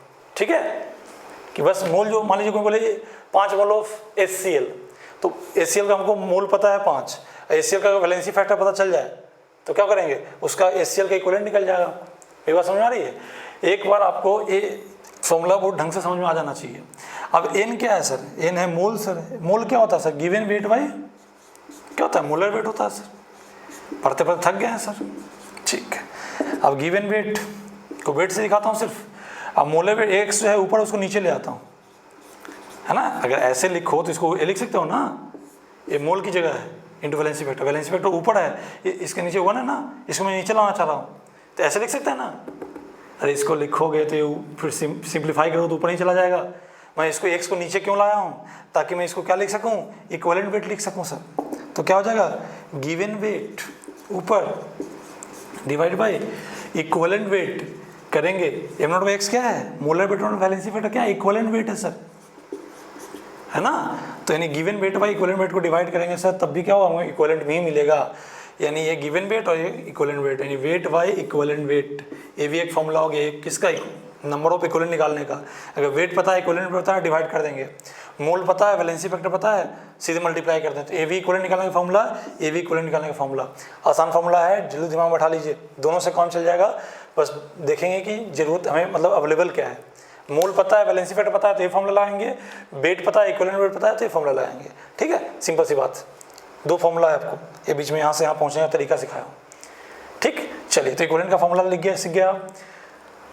इक्विवेलेंट का फॉर्मूला हो गया। इक्विवेलेंट वेट का फॉर्मूला क्या था, मोलर वेट और वैलेंसी फैक्टर, ये 2 फॉर्मूला आपको काफ़ी यहाँ काम आने वाले हैं। ठीक है, इक्विवेलेंट मतलब n इंटू एक्स, उसको लिख सकते हैं क्या, given weight by equivalent weight. और इक्विवेलेंट वेट क्या होता है सर, तो मोलर वेट होता है वैलेंसी फैक्टर, और वैलेंसी फैक्टर क्या होता है समझा चुका हूँ। ठीक है, एक मोल के दौरान अगर एक्स मोल ट्रांसफर हो रहा है मतलब एक्स क्या है, वैलेंसी फैक्टर। आपको मेरी बात समझ लीजिएगा, बहुत ढंग से समझिएगा, कंफ्यूज बिल्कुल नहीं होना है। और जो नीट वाले हैं अब यहाँ से फॉर्मूला रटना चालू कर दो। अगर बातें समझ में नहीं आया है तो सीधे फॉर्मूला रटना चालू कर दो आप। ठीक है, मैं हर बात को बहुत ढंग से क्लियर समझाने की कोशिश किया हूँ, फिर भी अगर मैं अपने प्रयास में सफल रहा हूँ तो आप जरूर पूछिएगा। ठीक है, नीट वाला ये फॉर्मूला भी रटा मार लें तो उनके लिए दिक्कत वाली बात नहीं है। बीच बीच में पॉइंट अगर समझ में आया तो अच्छी बात है, ना भी आए तो काम चल जाएगा आपका, कोई दिक्कत नहीं है। लेकिन फिर भी अगर आप ज्ञान के लिए पढ़ रहे हो तो एक बार पूछ लीजिएगा जरूर। चलिए अब ध्यान दीजिएगा, तो वापस लौट के आते हैं सर किस पे, नॉर्मलिटी पे। सर किस पे, नॉर्मलिटी पे। नॉर्मलिटी क्या था सर, नंबर ऑफ इक्विवेलेंट था किसका सर, सॉल्यूट का, और डिवाइड किसका सर, नीचे वॉल्यूम ऑफ सॉल्यूशन, किसमें सर, लीटर में। चलिए अब सर इक्विवेलेंट निकालने के हम फॉर्मूला को सीख क्या है सर, नंबर ऑफ इक्विवेलेंट निकालने के फॉर्मूला सीख के क्या है, mole into valency factor, given weight by equivalent weight, ये 2 फॉर्मूला सीख के आया सर। किसको, इक्विवेलेंट निकालने का तरीका से। इक्विवेलेंट निकालना है तो जिसका इक्विवेलेंट निकालना है उसका मोल, उसी का वैलेंसी फैक्टर मल्टीप्लाई कर दो। जिसका इक्विवेलेंट निकालना अगर उसका वेट दिया है, उसी का इक्विवेलेंट वेट दिया है, उसको डिवाइड कर दो। ये 2 तो इससे इक्विवेलेंट निकलता है। तो इक्विवेलेंट क्या लिखोगे बताओ, n इंटू एक्स, जहाँ n किसका, सॉल्यूट का सर, x किसका, वैलेंसी फैक्टर किसका, x का डिनोट करा वैलेंसी फैक्टर, ये भी क्या सर, सॉल्यूट का सर, और नीचे क्या वॉल्यूम ऑफ सॉल्यूशन होगा। ये इक्विवेलेंट को लिखा हूँ ऐसे, इक्विवेलेंट किसका था चाहिए, सॉल्यूट का, तो मोल भी किसका, सॉल्यूट का, और वैलेंसी फैक्टर भी किसका, सॉल्यूट का, इन क्या, लीटर। अब ये क्या हो जाएगा, ये पहले से जान चुके हो, सॉल्यूट का मोल बटा वॉल्यूम ऑफ सॉल्यूशन क्या कहलाता है सर, मोलैरिटी कहलाता है सर। यानी क्या, x ऑफ सॉल्यूट इंटू क्या, मोलैरिटी ऑफ सॉल्यूशन, अगर आप मल्टीप्लाई करोगे तो क्या मिलेगा हमें, नॉर्मलिटी मिलेगा सर। यानी सॉल्यूशन का नॉर्मलिटी निकालना है तो मोलैरिटी निकाल के वैलेंसी फैक्टर मल्टीप्लाई कर दो सर। नॉर्मलिटी निकालना है तो x इंटू मोलैरिटी, सिंपल सी कहानी है, समझ बात है। x into normality equal to क्या, x इंटू मोलैरिटी। यानी नॉर्मलिटी निकालना आपको आना, निकालना चाह रहे हो आप, मोलैरिटी निकालना आप सीख चुके हो, एक वैलेंसी फैक्टर का निकालना सीख गए, अभी बस डिफिनेशन बताया हूँ, सिखाया नहीं हो निकालना। तो मोलैरिटी निकाल सकते हो, निकालना सीख चुके हो, वैलेंसी फैक्टर निकालना अगर सीख जाओ तो नॉर्मलिटी क्या करते जाओगे, मोलैरिटी को वैलेंसी फैक्टर से मल्टीप्लाई करते जाओ, सीधे कहानी खत्म। ये देखो समझना कितना क्या है, डिफाइन करने के लिए मुझे कितना चीज़ें बताना पड़ा, लेकिन एक बार समझ में आ गया चीज़ें, या नहीं तो फॉर्मूला के हिसाब से चला तो फॉर्मूला हमको बहुत ईजी है। फॉर्मूला अगर याद करते जाओ, रट्टा मारते जाओ तो फिर तो बहुत आसान हो जाएगा चैप्टर। ठीक है, और 90-95% वही सब चीज़ें आता है आपको, सीधे फॉर्मूला बेस्ड। चलिए अब आइए यहाँ पे,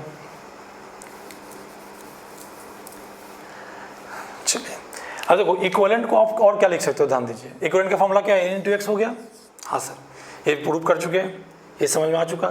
अब जरा नॉर्मलिटी से आइए, नंबर ऑफ इक्विवेलेंट को क्या लिख सकते हो, normality into volume of solution.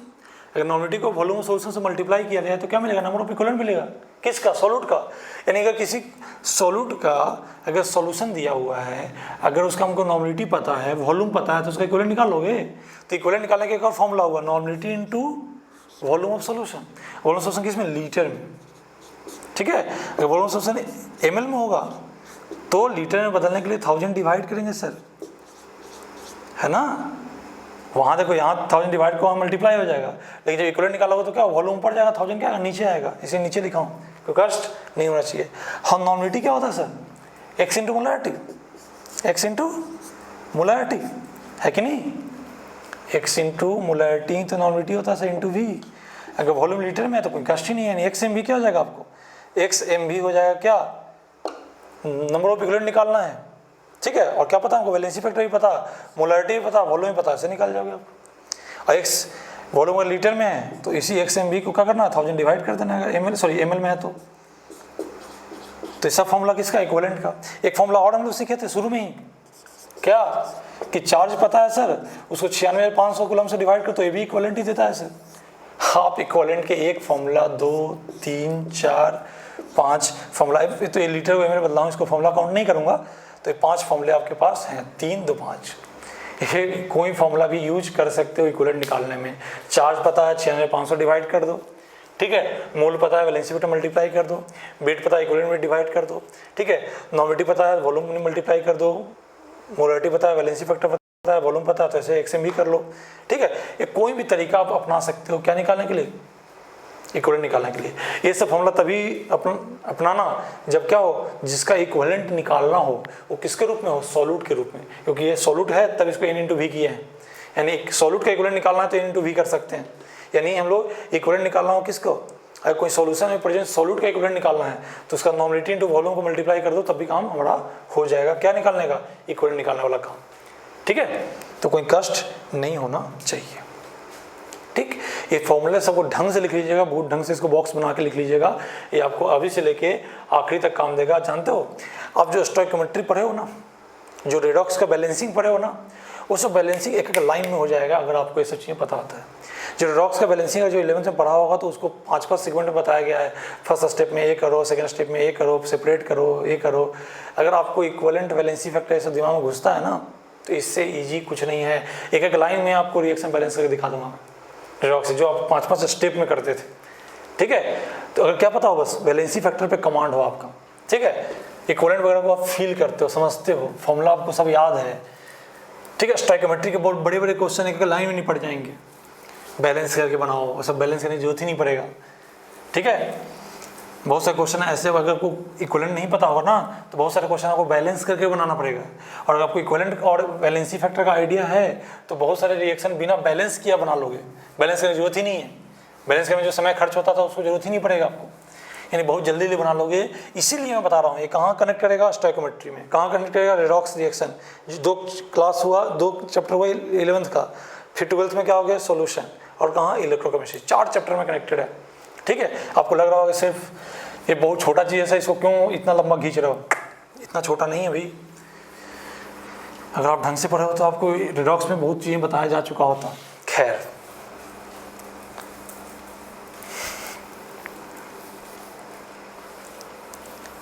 Equivalent कैसा फॉर्मूला समझ में आ गया। अब हम लोग बस वैलेंसी फैक्टर पर अपना ध्यान देते हैं कि वैलेंसी फैक्टर सर कैसे निकालें, कैसे कैसे निकालें, ठीक है। चलिए तो फिर से लिखिए, वैलेंसी का डिफिनीशन हो चुका है। अब डिफरेंट टाइप के लोगों के लिए वैलेंसी फैक्टर निकालने का थोड़ा तरीका डिफरेंट होता है। मतलब सबका एक ही निकल के आएगा, लेकिन आपको लगेगा कि डिफिनीशन अलग अलग है आपको। जैसे फॉर एसिड, इसके लिए वैलेंसी फैक्टर किसको बोला जाएगा, वैलेंसी फैक्टर किससे, वैलेंसी फैक्टर या एन फैक्टर बोलते हैं। दिखाते किससे, एक्स से दिखा रहे हैं यहाँ पे, ठीक है। एसिड के वैलेंसी फैक्टर क्या होता है, नंबर ऑफ H प्लस क्या, ट्रांसफर या गिवन ट्रांसफर बाय क्या, पर मोलिक्यूल ऑफ एसिड।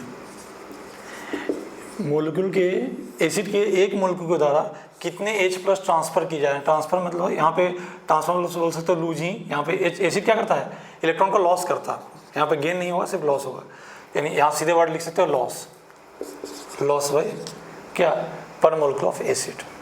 लॉस करो given by number of H plus given by पर मोलिक्यूल ऑफ एसिड, यानी एक एसिड जितना H प्लस देगा, ठीक है, लॉस बोलो या फिर गिवन वर्ड भी यूज कर सकते हो, ठीक है, एक एसिड की एक मोलिक्यूल के द्वारा जितना H प्लस दिया जाएगा उसको बोलते हैं वैलेंसी फैक्टर, ठीक है। अब देखो एसिड भी तरह तरह के होते हैं, Arrhenius acid, Lewis acid, Arrhenius acid, Bronsted acid, ठीक है, लुईस एसिड।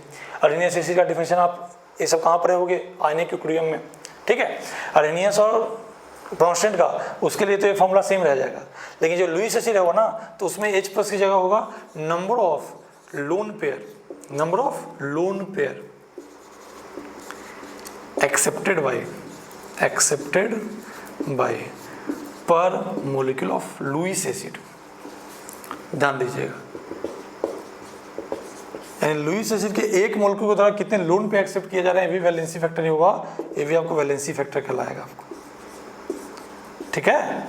ध्यान दीजिएगा, यहाँ जो H प्लस जो एसिड जितना देता है ना उसको एक और टर्म बोलते हैं, क्या, बेसिसिटी ऑफ एसिड। टर्म्स थोड़ा सा उल्टा है, ऐसा लगेगा कि बेस के लिए डिफाइन कर रहे हैं, नहीं, एसिड के लिए क्या डिफाइन करते हैं, बेसिसिटी को बोले ना कि मोनो बेसिक एसिड, को बोले मोनो बेसिक एसिड, मतलब वो एक H प्लस देने वाला है आपको, ठीक है। डाई बेसिक एसिड मतलब कि वो 2 H प्लस देने वाला है, वैलेंसी फैक्टर 2 होगा, इसे याद रखना। बेसिसिटी बोलते हैं, जितना H प्लस एसिड दे रहा है पर मोलिक्यूल ऑफ एसिड के द्वारा जितना H प्लस दिया जा रहा है उसको बोलते हैं बेसिसिटी, उसी को वैलेंसी फैक्टर बोल देंगे, ठीक है। तो आपको अरेनियस एसिड वगैरह है, ब्रोंस्टेड एसिड है, उसमें ये डिफिनेशन चलेगा क्या, किसका, वैलेंसी फैक्टर का। और अगर आपको लुईस एसिड है तो ऐसा उसको एक्सप्लेन कर सकते हो, क्योंकि लुईस एसिड H प्लस देने के कारण एसिड नहीं होता, लोन पेयर लेने के कारण एसिड होता है, ठीक है। तो लुईस एसिड में ये डिफिनेशन आप यूज कर सकते हो, ठीक है। तो मेरी बातें समझ में आ गई होगी, आप थोड़ा सा इसको ढंग से, बहुत ही फ्री माइंड से, बहुत ही ढंग से समझने की कोशिश कीजिएगा। थोड़ा सा कहीं मिस कर दिए तो हो सकता है मैं आपको अच्छा ना लगूं, आपको लगे कि टीचर बहुत आसान चीज़ को बहुत ही कॉम्प्लिकेट कर दिया है, ठीक है। बहुत ढंग से सुनिएगा, क्योंकि एसिड भी तरह तरह के होते हैं, तो हर एक एसिड का अलग अलग डिफाइन करने का तरीका है। बोलो सर, अभी तो कुछ देर पहले आप वैलेंसी फैक्टर बताए थे सर कि number of mole of electron transfer को बोलते हैं वैलेंसी फैक्टर। देखो, मान लीजिए आप HCl की बात करते हैं, एक HCl कितना H प्लस देगा, एक H प्लस है ना, एक HCl कितना देगा, एक H प्लस देगा सर, ठीक है। एक मोल HCl कितना देगा सर, एक मोल H प्लस, और एक मोल H प्लस पे वही चार्ज होगा जो एक मोल इलेक्ट्रॉन पे होगा, क्योंकि इसमें प्लस ही है उसमें माइनस ही, बस मैग्नीट्यूड का अंदर, नेचर का अंतर बाकी सेम रहेगा।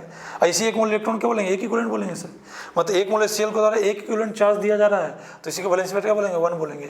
इसी में बोला था कि चार्ज से कनेक्ट कर रहे हैं, तो लिखूंगा डिफिनेशन अलग, लेकिन मतलब निकल के वही आएगा जो मैं बेसिक डिफिनेशन लिखा हूँ, किसका, वैलेंसी फैक्टर का, ठीक है। मेरी बात समझ में आ रही है, आनी चाहिए, ठीक।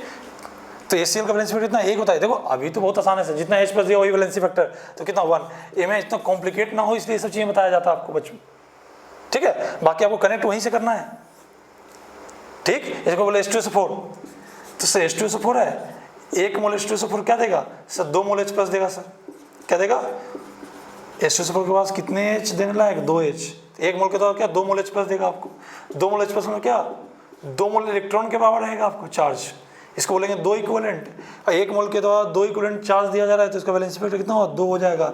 अब इतना ना करना पड़े इसलिए डिफिनेशन को, जो पहला वैलेंसी फैक्टर डिफिनेशन लिखा हूँ उसको चेंज करके लिखा हूँ एसिड के लिए, ताकि आपको याद करना लिखना पढ़ना ईजी हो जाए, क्योंकि बेसिक डिफिनेशन एक ही है और सब उसी को रिप्रेजेंट कर रहा है।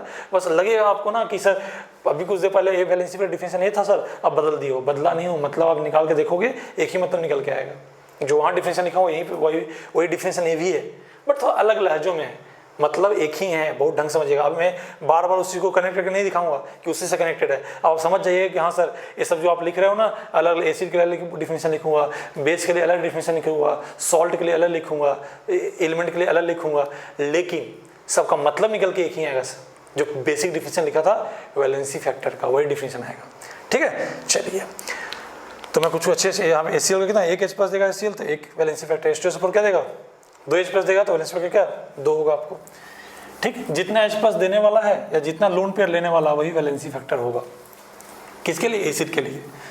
ये डिफिनेशन अलग है क्या सर, नहीं सर, ये डिफिनेशन भी उसी से कनेक्टेड है, वैसा ही है, बस क्या किए हैं, अलग लहजों में लिखे हैं। वो वाला डिफिनेशन तो क्या था, वो सबके लिए था। ये सब डिफिनेशन क्या है, पार्टिकुलर एसिड के लिए अलग डिफाइन कर सकते हो, बेस के लिए डिफाइन कर सकते हो, मतलब निकल के एक ही आएगा। आइए जब ढंग से करते हैं, HCl कितना वैलेंसी फैक्टर, 3 प्लस देगा आपको कुछ देर में लगने लगा होगा कि सर जितना एच उतना ही वैलेंसी फैक्टर, ऐसा नहीं है भाई। इसे एसिटिक एसिड है CH3COH, बोले इसमें हाइड्रोजन कितने हैं, 4 है, वैलेंसी फैक्टर 4 मत बोल देना यहाँ पे। बोले सर क्यों सर, अभी तक तो ऐसा ही लग रहा है, HCl में 1 H प्लस था, वैलेंसी फैक्टर 1 हो गया, H2SO4 में 2 था सर, वैलेंसी फैक्टर 2 हो गया सर, ठीक है। HCl में 3 हाइड्रोजन था सर, वैलेंसी फैक्टर 3 बोल दिए सर आप। लेकिन एसिटिक एसिड में क्या है, 4 है सर, 3 1 4, तो 4 क्यों नहीं बोल रहे हो। हमें अब वैलेंसी फैक्टर किसको बोलेंगे, जो H प्लस के रूप में आयनाइज हो सके, रिएक्ट हो सके, पानी में डालें तो H प्लस टूट सके, एसिड बेस रिएक्शन करें तो H प्लस रिएक्ट कर सके, ठीक है। उस H प्लस को हम लोग काउंट करेंगे। ये नहीं कि जितना हाइड्रोजन है सब H प्लस ही मिलेगा हमें, पानी डालोगे तो सभी हाइड्रोजन नहीं टूटने वाले। जो लोग 11th क्लास में इलेक्ट्रोनेगेटिविटी पढ़े हो, बहुत नए नए टर्म्स आएंगे, लगेगा आपको कि नए टर्म्स है, अगर 11 ढंग से नहीं पढ़े होगे तो। इसमें देखो कार्बन हाइड्रोजन और ऑक्सीजन हाइड्रोजन, यहाँ 3 हाइड्रोजन कार्बन जुड़े हैं और 1 हाइड्रोजन ऑक्सीजन जुड़े हैं। ये वाला हाइड्रोजन जो है आयनाइजेबल है, मतलब पानी में जाकर टूटेगा, बाकी ये नहीं टूटेगा। क्यों, क्योंकि यहाँ पे इलेक्ट्रोनेगेटिविटी कम है, बॉन्ड लेंथ छोटा है, बॉन्ड छोटा है और साथ में इलेक्ट्रोनेगेटिविटी क्या है, कम है। डिफरेंस, इलेक्ट्रोनेगेटिव डिफरेंस जो है कम है। जितना ज़्यादा इलेक्ट्रोनेगेटिव डिफरेंस उतना बॉन्ड टूटना क्या ईजी होगा पानी के अंदर। बॉन्ड लेंथ भी क्या कहता है, मायने रखता है, लेकिन हम लोग भी बॉन्ड लेंथ की बात नहीं कर रहे हैं। बॉन्ड लेंथ जो है इन लोग का सब सेम पीरियड के हैं, कार्बन भी सेकंड पीरियड का, ऑक्सीजन भी सेकंड पीरियड का, तो बॉन्ड लेंथ जो होगा ना वो ज़्यादा अंतर नहीं होगा। लेकिन इलेक्ट्रोनेगेटिविटी में काफ़ी अंतर है। ऑक्सीजन का इलेक्ट्रोनेगेटिविटी कितना होता है 3.5 और कार्बन कितना होता है 2.5 और हाइड्रोजन कितना होता है 2.1। इलेक्ट्रोनेगेटिविटी लिख रहा हूँ, एक मैं डाटा आपको लिख देता हूँ, ये काफ़ी काम आने वाला है। इलेक्ट्रोनेगेटिविटी, ठीक है, इलेक्ट्रोनेगेटिविटी काफ़ी काम आने वाला है। अभी मैं सॉल्यूशन स्टार्ट ही हुआ है समझिए, तो अभी इससे पहले या जो भी पढ़ रहे हैं सब बेसिक केमिस्ट्री में आता है। ये मत सोचना कि सॉल्यूशन है सर, सॉल्यूशन तो बस नाम लिख दिया हूँ, कहानी बहुत अलग अलग चीज़ें चल रहा है, पूरा बेसिक केमिस्ट्री चल रहा है, बेसिक फिजिकल केमिस्ट्री। अब उसमें इलेक्ट्रोकेमिस्ट्री नेगेटिविटी का काफ़ी काम आने वाला है, इसी में इसको लिख दिया हूँ। हाइड्रोजन का इलेक्ट्रोनेगेटिविटी का 2.1 होता है, लिथियम का कितना 1.0, बेरिलियम मैं सीधे EN बार बार नहीं लिखूंगा, 1.0 इसका होता है, इसका 1.5, बोरॉन का 2.0, कार्बन का 2.5, नाइट्रोजन का 3.0, ऑक्सीजन का 3.5, फ्लोरीन का कितना 4.0, नियॉन वगैरह डिफाइन नहीं है आपको, ठीक है, ये सब लिख लिया हो गया आपको, ठीक। क्लोरीन का आपको 3.0 के आसपास होता है, सल्फर का 2.5 के आसपास होता है, ऐसे होता है आपको, ठीक है। डाटा जैसे से आप नीचे जाओगे ना, नीचे अगर रेडियस बढ़ता है इलेक्ट्रोनेगेटिव ऊपर बढ़ेगा, मतलब कि ऑक्सीजन से इसका कम, सल्फर से का, और सल्फर से कम सेलेनियम का। वैसे जैसे रेडियस नीचे बढ़ेगा इलेक्ट्रोनेगेटिव ऊपर बढ़ेगा, ठीक है। फ्लोरीन जो है आपको मोस्ट इलेक्ट्रोनेगेटिव एलिमेंट होता है, इससे ज़्यादा इलेक्ट्रोनेगेटिव एलिमेंट कोई है ही नहीं, ठीक है। 4 से ज़्यादा इलेक्ट्रोनेगेटिव किसी का ज़्यादा नहीं है। जो मैं इलेक्ट्रोनेगेटिव लिखा हूँ ना, ये पॉलिंग स्केल के हिसाब से लिखा हूँ। बोलो सब बहुत नए नए टर्म आ गए, ये सब भाई लोग आप लोग पढ़ के रखे होते, अगर ढंग से पढ़े होते तो, या अगर ढंग से कोई बंदा पढ़ा होगा तो उसको सब याद आ रहा होगा कि हाँ सर ऐसी चीज़ें पढ़ चुके हैं। इलेक्ट्रोनेगेटिविटी ने बहुत सारे स्केल पे डिफाइन है, मोलिकन्स स्केल, पॉलिंग स्केल, कोई एल्फ्रेड करके कुछ भी स्केल कर रहे हैं, ठीक है। तो कहने का मतलब कि एल्फ्रेड नहीं, कुछ एलर्ड करके कुछ है नाम उसका, पॉलिंग स्केल, मोलिकन्स स्केल और भी है। तो कहने का मतलब कि बहुत सारे स्केल पे इलेक्ट्रोनेगेटिविटी आपको बताया गया उसका डाटा। हम लोग जो लिखेंगे, हमारे जो एनसीईआरटी बुक में ज़्यादा डाटा लिखा हुआ है, किस पे लिखा हुआ है, पॉलिंग ने जो स्केल दिया था किसका, इलेक्ट्रोनेगेटिविटी का, उस स्केल पे लिखा हुआ है आपको, ठीक है। ये याद रखिएगा, लेफ्ट में जाने पर रेडियस घटता है और इलेक्ट्रोनेगेटिविटी क्या होता है, बढ़ता है। इधर जाओगे तो इलेक्ट्रोनेगेटिविटी बढ़ेगा। इस चीज़ को जितना जल्दी दिमाग में बैठा लीजिए, ठीक है। बोलो सर क्यों पढ़ा रहे हो इलेक्ट्रोनेगेटिविटी, पढ़ा ये वैलेंसी फैक्टर पढ़ाते पढ़ाते कहाँ आप भटक गए सर। मैं बिल्कुल भटका नहीं हूँ भाई, बिल्कुल मैं ट्रैक पे ही हूँ। बोलो आप ये मत सोच लेना कि सर जितना हाइड्रोजन सब वैलेंसी फैक्टर, नहीं मेरे भाई, जो H प्लस के रूप में मिल सके हमें वही वैलेंसी फैक्टर में काउंट करेंगे, ठीक है। यहाँ पे 3 1 4 चारों हाइड्रोजन काम का नहीं, हमारा सिर्फ एक काम का है, ए वाला, क्योंकि यहाँ पे ऑक्सीजन जो है ना हाइड्रोजन से काफ़ी, हाइड्रोजन का कितना 2.1 होता है, ऑक्सीजन के 3.5, इसमें क्या डिफरेंस कितने का है 1.4 का। इलेक्ट्रोनेगेटिव मतलब क्या कि इलेक्ट्रॉन खींचने की पावर, ज़्यादा इलेक्ट्रॉन मतलब इलेक्ट्रॉन को ज़्यादा खींचेगा, यहाँ पे क्या है, कार्बन 2.5 है और हाइड्रोजन 2.1, यानी है हाइड्रोजन से ज़्यादा इलेक्ट्रोनेगेटिव है, लेकिन उतना भी ज़्यादा नहीं जितना हाइड्रोजन, जितना ऑक्सीजन खींचेगा ना, किससे, जितना हाइड्रोजन से ऑक्सीजन इलेक्ट्रॉन खींच लेगा उतना कार्बन बेचारा नहीं खींच पाएगा। कार्बन में ज़्यादा इलेक्ट्रोनेगेटिव है, पुल करेगा हाइड्रोजन से इलेक्ट्रॉन, लेकिन ज़्यादा नहीं, ऑक्सीजन ज़्यादा कर लेगा आपको। और जितना ज़्यादा पुल होगा उतना ईजिली क्या होगा, बॉन्ड ब्रेक होगा पानी के अंदर। ठीक है, अगर बॉन्ड लेंथ में ज़्यादा अंतर नहीं है तो किसको देखते हैं, इलेक्ट्रोनेगेटिविटी डिफरेंस को। अभी बोलोगे सब बॉन्ड लेंथ बड़ा तो बॉन्ड डिस्टेंस छोटा, ये सब बातें बहुत अच्छी बातें हैं, वो आगे किया जाएगा, लेकिन वो कब किया जाएगा, जब बॉन्ड लेंथ में अच्छा खासा अंतर हो। यहाँ पे क्या है, कार्बन भी सेकंड पीरियड का, ऑक्सीजन भी सेकंड पीरियड का, साइज दोनों का बराबर होता है, तो बॉन्ड लेंथ भी क्या होता है, बराबर होता है। तो यहाँ क्या देखते हैं, इलेक्ट्रोनेगेटिविटी, जो ज़्यादा इलेक्ट्रोनेगेटिव वो इलेक्ट्रॉन को ज़्यादा खींचेगा, इलेक्ट्रॉन को ज़्यादा खींचेगा तो बॉन्ड को ज़्यादा क्या कर देगा, वीक कर देगा, बॉन्ड क्या होगा, ईजिली टूट जाएगा, पानी में बहुत आसानी से पोलराइज हो जाएगा, बहुत आसानी से टूट जाएगा। मेरी बातें समझ में आ रही है, यानी ये 3 हाइड्रोजन नहीं टूटने वाले हैं, जो ज़्यादा इलेक्ट्रोनेगेटिव एलिमेंट से जुड़ा हुआ है ना वही हाइड्रोजन टूटेगा। कार्बन ज़्यादा इलेक्ट्रोनेगेटिव नहीं है, हाँ ऑक्सीजन ज़्यादा इलेक्ट्रोनेगेटिव है, तो ऑक्सीजन से जुड़ा रहेगा वही बॉन्ड टूटने वाला है। तो इसमें इस सब में जहाँ स्ट्रक्चर बनाओगे ना H3PO4 का, तो इसमें देखना structure HOP double bond OH, इसमें तीनों H किससे जुड़ा है, ऑक्सीजन से सर, किससे, ऑक्सीजन से। तो सर क्या तीनों हाइड्रोजन देगा, यानी वैलेंसी फैक्टर क्या होगा, 3 होगा। इसमें क्या 4 हाइड्रोजन है, लेकिन ये 3 कार्बन जुड़ा हुआ है, तो ये देने लायक नहीं है, सिर्फ ये देने लायक है। ठीक है, मेरी बात समझ में आ रही होगी। जैसे आपको बोले कोई एसिटिक एसिड है, नाम में लिख लीजिएगा इसका, फॉर्मिक एसिड, फॉर्मिक एसिड। तो इसमें क्या स्ट्रक्चर बनाओगे, ऐसे AH किससे जुड़ा है, कार्बन से, डबल बॉन्ड ऑक्सीजन OH। यहाँ पे हाइड्रोजन कार्बन जुड़ा है, यानी ये काम का नहीं है, काम का सिर्फ A है। वैलेंसी फैक्टर कितना होगा, 1 होगा। 2 मत लिख देना, ये मत सोचना कि 2 हाइड्रोजन से, 2 हाइड्रोजन होने से क्या होगा, देने लायक काम का एक ही हाइड्रोजन है, सिर्फ काम लायक सिर्फ क्या है, एक ही हाइड्रोजन, कोई कष्ट नहीं होना चाहिए। मिटा दूँ इसको, ठीक। यार बातों को समझिएगा यार, मेरी बातों को बहुत मेहनत से बातें बता रहा हूँ मैं, मेहनत से भी आप लोग समझिएगा, बहुत काम की चीज़ें हैं, बहुत काम आएगा आपको आएगी। इलेक्ट्रॉन के चार्ट याद रखिएगा, ये चार्ट आपको बहुत काम आने वाला है।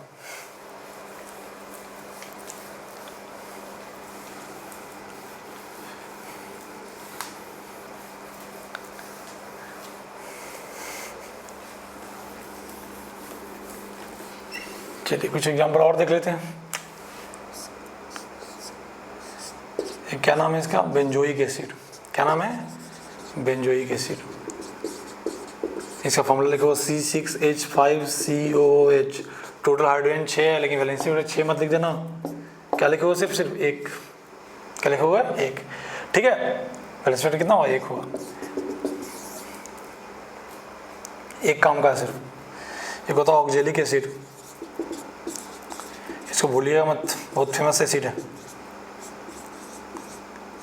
यहाँ पे कितने सर, ये भी ऑक्सीजन जुड़ा है, ये भी जुड़ा है, तो वैलेंसी फैक्टर 2 होगा।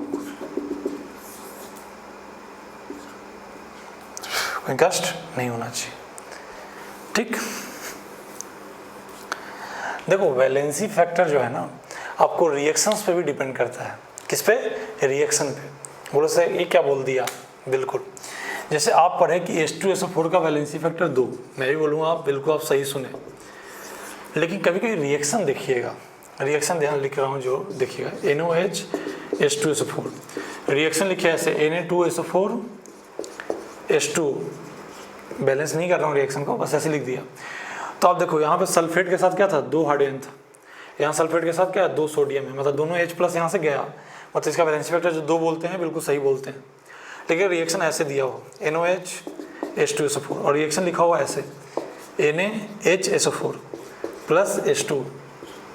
तो यहाँ पे क्या था, सल्फेट के पास 2 हाइड्रोजन थे, लेकिन सल्फेट के पास 1 अभी भी है। सल्फेट के साथ 2 हाइड्रोजन था, लेकिन 1 अभी भी है, मतलब दिया सिर्फ कितना है, H+, एक ही H+ दिया सर। तो जब 1 मोल के द्वारा एक ही H+ दिया जा रहा है, तो वैलेंसी फैक्टर 2 क्यों बोलेंगे, 1 बोलेंगे। मेरी बात लगता है नहीं समझे आप, बहुत ढंग से सब बातों को समझ लीजिए। वैलेंसी फैक्टर रिएक्शन पे भी डिपेंड करता है। वैलेंसी फैक्टर क्या होता है कि 1 मोल के द्वारा कितना मोल ट्रांसफर हो रहा है। अब भैया यहाँ 2 रिएक्शन हुआ तो 2 बोलेंगे, यहाँ पे 1 हुआ तो 1 बोलेंगे। तो बोले सर फिर 2 क्यों लिख दिए थे?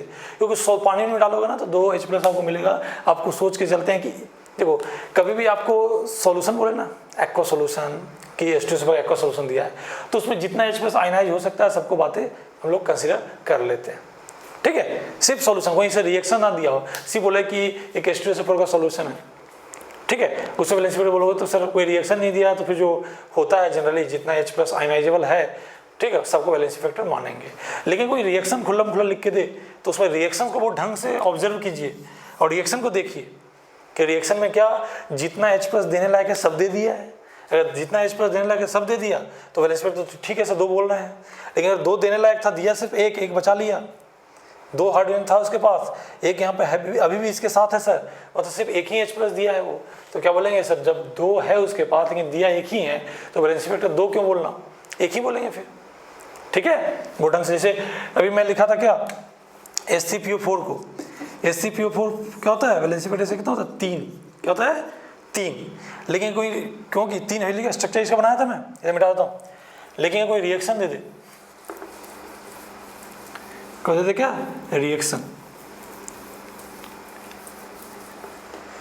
जैसे देते आपको NaOH HCPO4 और रिएक्शन देते ऐसे Na2HPO4 प्लस वाटर। में बैलेंस नहीं रिएक्शन कर रहा हूँ, बस रिएक्शन दिखा दे रहा हूँ आपको। को बोले हाइड्रोजन कितना सर 3, बैलेंस करना तो कर लो, कोई दिक्कत नहीं है, कष्ट नहीं है अपन को। ठीक है, ध्यान दीजिए, यहाँ हाइड्रोजन फास्फोरेट के साथ कितने हैं सर 3, यहाँ फास्फोरेट कितने सर है 1, मतलब 3 में से दिया सिर्फ कितना, 1 तो रख लिया है सर, कितना दिया हुआ 2 दिया हुआ, तो वैलेंसी फैक्टर फिर 3 क्यों बोलो। ऐसे अगर सॉल्यूशन में डाल दो फॉस्फोरिक एसिड क्यों, तो तीनों H आयनाइजेबल है, तीनों H आपको O से जुड़ा हुआ है, तीनों को क्या होगा वैलेंसी फैक्टर काउंट होगा। लेकिन अगर तुम्हें खुल्लम खुल्ला रिएक्शन दे देंगे, नहीं रिएक्शन ऐसा चल रहा है, अब बताइए वैलेंसी फैक्टर क्या होगा, तो फिर वैलेंसी फैक्टर 2 लिखना है आपको। ठीक है, क्योंकि 3 H देने लायक जरूर था, लेकिन रिएक्शन देख के लग रहा है कि प्रोडक्ट में से 1 हाइड्रोजन बचा लिया है, या सिर्फ 2 ही हाइड्रोजन दिया है, तो 1 मोल के द्वारा 2 हाइड्रोजन दिया जा रहा है, तो वैलेंसी फैक्टर क्या होगा 2 होगा सर। ठीक है, तो रिएक्शंस पे भी वैलेंसी फैक्टर डिपेंड करता है। ठीक है, अभी तो रेडॉक्स रिएक्शन पढ़ा दूंगा तो आप पागल हो जाओगे, अभी तो सिर्फ H+ के बारे में सोच रहे हैं, ऑक्सीडेशन नंबर के बारे में नहीं सोचेंगे। अगर कोई रेडॉक्स रिएक्शन देता तो वैलेंसी फैक्टर निकालने का तरीका बिल्कुल अलग हो जाएगा। कोई बोलेगा ना sir phosphoric acid valency factor 3, redox reaction में भी 3 लिख लोगे तो पागल हो जाओगे। रेडॉक्स रिएक्शन में वैलेंसी फैक्टर निकालने का तरीका अलग है, इसलिए मैं बार बार बोल रहा हूँ रेडॉक्स रिएक्शन को अलग, रेडॉक्स रिएक्शन में अलग तरीके से आपको वैलेंसी फैक्टर निकाल के दिखाऊंगा। ठीक है, वहाँ पे जो यहाँ जो हम लोग एसिड जिसको बोल रहे हो ना, वहाँ पे वो ऑक्सीडाइजिंग एजेंट और रिड्यूसिंग एजेंट हो जाएगा। आप मेरा उद्देश्य आपको कंफ्यूज करना नहीं है, आपको सतर्क करना है। ठीक है, कोई अगर जैसे होता ना कि टीचर मान लो वैलेंसी फैक्टर यहाँ 3 लिख दिया, अक्ल हो के मान लो आपको कोई एक बच्चे कोई आपसे दोस्त पूछ देता कि बताओ इसमें क्या होगा, तो यार मेरे टीचर तो 3 बताए हैं सर, तुम बोलो 2, तो मैं इसी सब तरह के बता रहा हूँ कि आपको कहानी क्या है। अगर मान लो फास्फोरिक एसिड, कि हमेशा फास्फोरिक एसिड एसिड भी रिएक्शन नहीं करेगा क्या फास्फोरिक एसिड कभी रेडॉक्स रिएक्शन नहीं कर सकता, कर सकता है।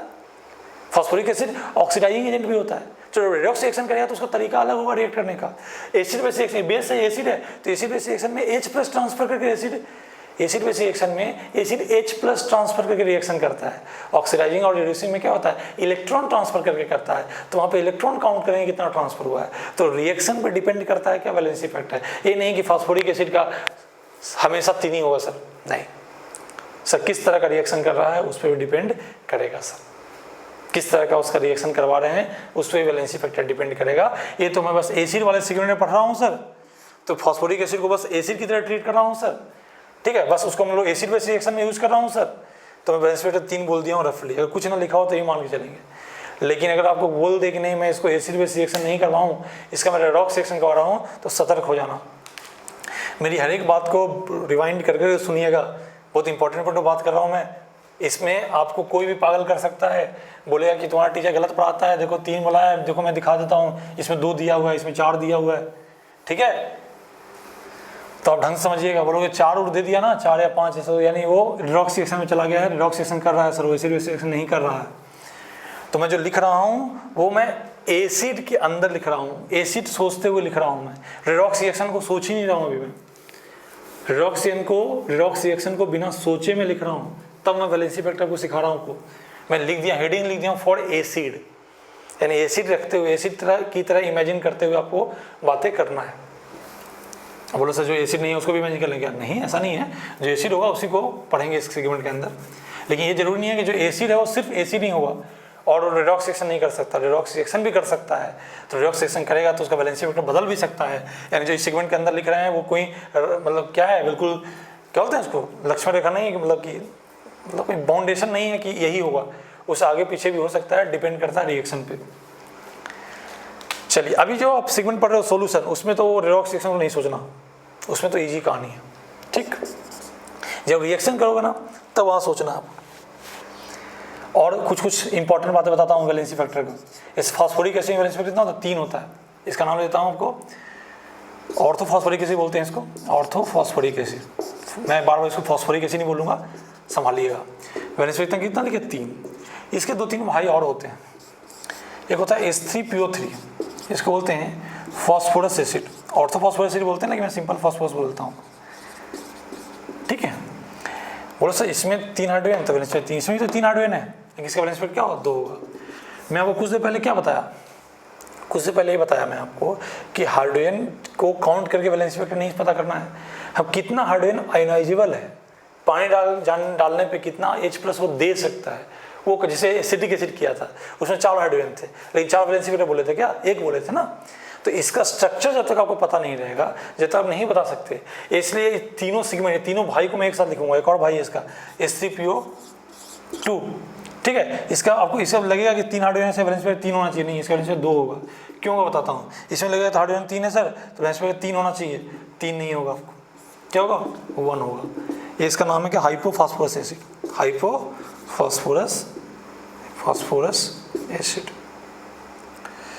फॉस्फोरस, ठीक है, एसिड। ठीक है, बोलो सर ऐसा क्यों, ज़्यादा ध्यान से देखिएगा। स्ट्रक्चर देखिए, इसमें स्ट्रक्चर फास्फोरिक एसिड का ऐसा होता है। आप पी ब्लॉक में सबका स्ट्रक्चर भी आपको पढ़ना है, याद करना है। बोलो सर आप सॉल्यूशन में सब ले आओ, यार केमिस्ट्री कनेक्टेड चीज़ें हैं, ऐसा नहीं कि उसको बिल्कुल कुछ भी पढ़ते रहें। ये आपको जो पढ़ लिखा रहा हूँ अब यहाँ याद नहीं होगा, ठीक है, कुछ याद करने की कोशिश करो। ये सब स्ट्रक्चर फिर कहाँ पढ़ने हैं आपको, तो ये सर आपको स्ट्रक्चर फिर पढ़ने हैं पी ब्लॉक के अंदर, आप पढ़ोगे इसको, ठीक है। हाइपोफॉस्फोरस एसिड ऐसे, ठीक है। तो इसमें 3 H जरूर है, लेकिन एक H जुड़ा है फास्फोरस से, लेस इलेक्ट्रोनेट से जुड़ा है, तो ये नहीं जाएगा, सिर्फ O से जुड़ा वाला जाएगा सर। यहाँ पे 3 जरूर है, लेकिन ये दोनों हाइड्रोजन फास्फोरस से जुड़ा हुआ है, ये नहीं जाने वाला, सिर्फ ए जाएगा। नहीं, एक ही वैलेंसी फैक्टर होगा। यहाँ 3 हाइड्रोजन जरूर है, लेकिन 2 काम का नहीं है। यहाँ 3 जरूर है, लेकिन 1 काम का नहीं है। यहाँ तीनों काम का है, तीनों O से जुड़ा है, तो तीनों जाएगा आपको, ठीक है, याद रखिएगा। ये स्ट्रक्चर्स को आपको घुमा फिरा के भी पूछ सकता है। बोले बताओ फास्फोरिक एसिड में कितने OH लिंकेज रहेंगे, तो OH कितने, 3 रहेगा। कोई बोले इसमें कितने OH लिंकेज रहेंगे, तो OH लिंकेज कितने होंगे, 2 होंगे आप, ठीक है। इसमें कितने OH, 1। तो इसको घुमा के वैलेंसी फैक्टर ना पूछ के घुमा के क्वेश्चन पूछ सकता है आपसे। स्ट्रक्चर याद होना चाहिए। अभी मैं ये नहीं बोलूँगा तुरंत याद कर लो, या अभी अगर भी चैप्टर में पढ़ना है आपको, 2 बार देखते रहो, हो सकता है याद हो जाए आपको। याद रखना, इसमें हाइड्रोजन जितने हैं उतना वैलेंसी फैक्टर नहीं बोलते ढंग से, ठीक है। ऐसे याद कर सकते हो, ऑक्सीजन 4 तो वैलेंसी फैक्टर 3, ऑक्सीजन 3 तो वैलेंसी फैक्टर कितना, 2, ऑक्सीजन 2 तो वैलेंसी फैक्टर कितना, 1। ऐसे याद कर लो फास्फोरिक एसिड में, मतलब ये फास्फोरस वाला जो सेगमेंट है ना, इसमें याद करना, ऑक्सीजन 4 तो वैलेंसी फैक्टर 3, 3 है तो 2, 2 है तो 1, ऐसे याद करते थे अपन लोग, ठीक है। एक बार मैं गया था कोई एग्जाम देने यार, तो मुझसे पूछ दिया था H3POX है, ऐसा लिखा हुआ था। अब बोला था इसका इफ वैलेंसी फैक्टर इसका क्या हो, 1 हो, देन X क्या होगा। यहाँ X वैलेंसी फैक्टर नहीं है, यहाँ X ऑक्सीजन की संख्या दिखा रहा है। चलिए मैं इसको N कर देता हूँ ताकि कंफ्यूज ना हो आप। देन फाइंड N क्या होगा, यानी ऑक्सीजन का नंबर पूछा था। तो बोलो सर ऐसे केस में क्या याद किए थे सर, कि वैलेंसी जितना ऑक्सीजन उससे 1 कम वैलेंसी फैक्टर, 4 था 3 था, 3 था 2 था, 2 था तो 1 था, यानी 1 कब होगा वैलेंसी फैक्टर, जब ऑक्सीजन की संख्या क्या होगी, 2 होगी सर। ऐसा पूछा था क्वेश्चन मेरे से, वो भी मैं as a student teacher exam देने नहीं गया था, एज ए टीचर एग्जाम देने दिया गया था, पूछा था, ठीक है, ध्यान दीजिए। तो ये सब चीज़ें बहुत एक फेमस सेगमेंट है, ये याद होना ही चाहिए आपको, ये याद होना ही चाहिए, या भूलना नहीं है आपको। चलिए तो कहानी याद रखिएगा, ये फास्फोरिक एसिड वाला, इसमें आपको ये तो आपको याद रह जाएगा 3 हाइड्रोजन 3, लेकिन इन दोनों को लोग बाय मिस्टेकली गलती कर देते हैं। अब मैं मिटाऊंगा इसको। एक और है खेल,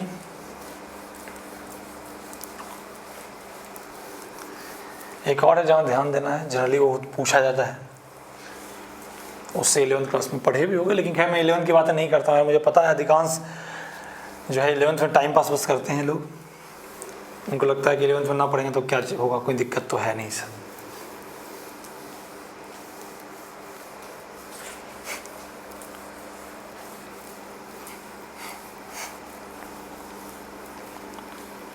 आइए, बोरिक एसिड बहुत famous, H3BO3 boric acid. Valence effect कितना हुआ इसका? और सर हमें क्या पता, हमें तो लग रहा है कि हाइड्रोजन 3 है सर, तो वैसे 3 होना चाहिए, लेकिन 3 नहीं होगा, 1 होता है। स्ट्रक्चर बता दिखाऊंगा ना तो तुम तो बोलोगे सर अभी आप पागल कर दोगे, सर अभी आप क्या बोले कि ऑक्सीजन से जुड़ा हुआ है H, तो H+ दे देगा तो वैलेंस इफेक्ट में काउंट करेंगे। अभी मैं इसका स्ट्रक्चर देखूंगा ना, दिखाऊंगा ना, तो तुम बोलोगे सर ये आप अपनी ही बात को काट रहे हो सर, बोरिक एसिड का स्ट्रक्चर ऐसा होता है। आपको क्या है इसमें,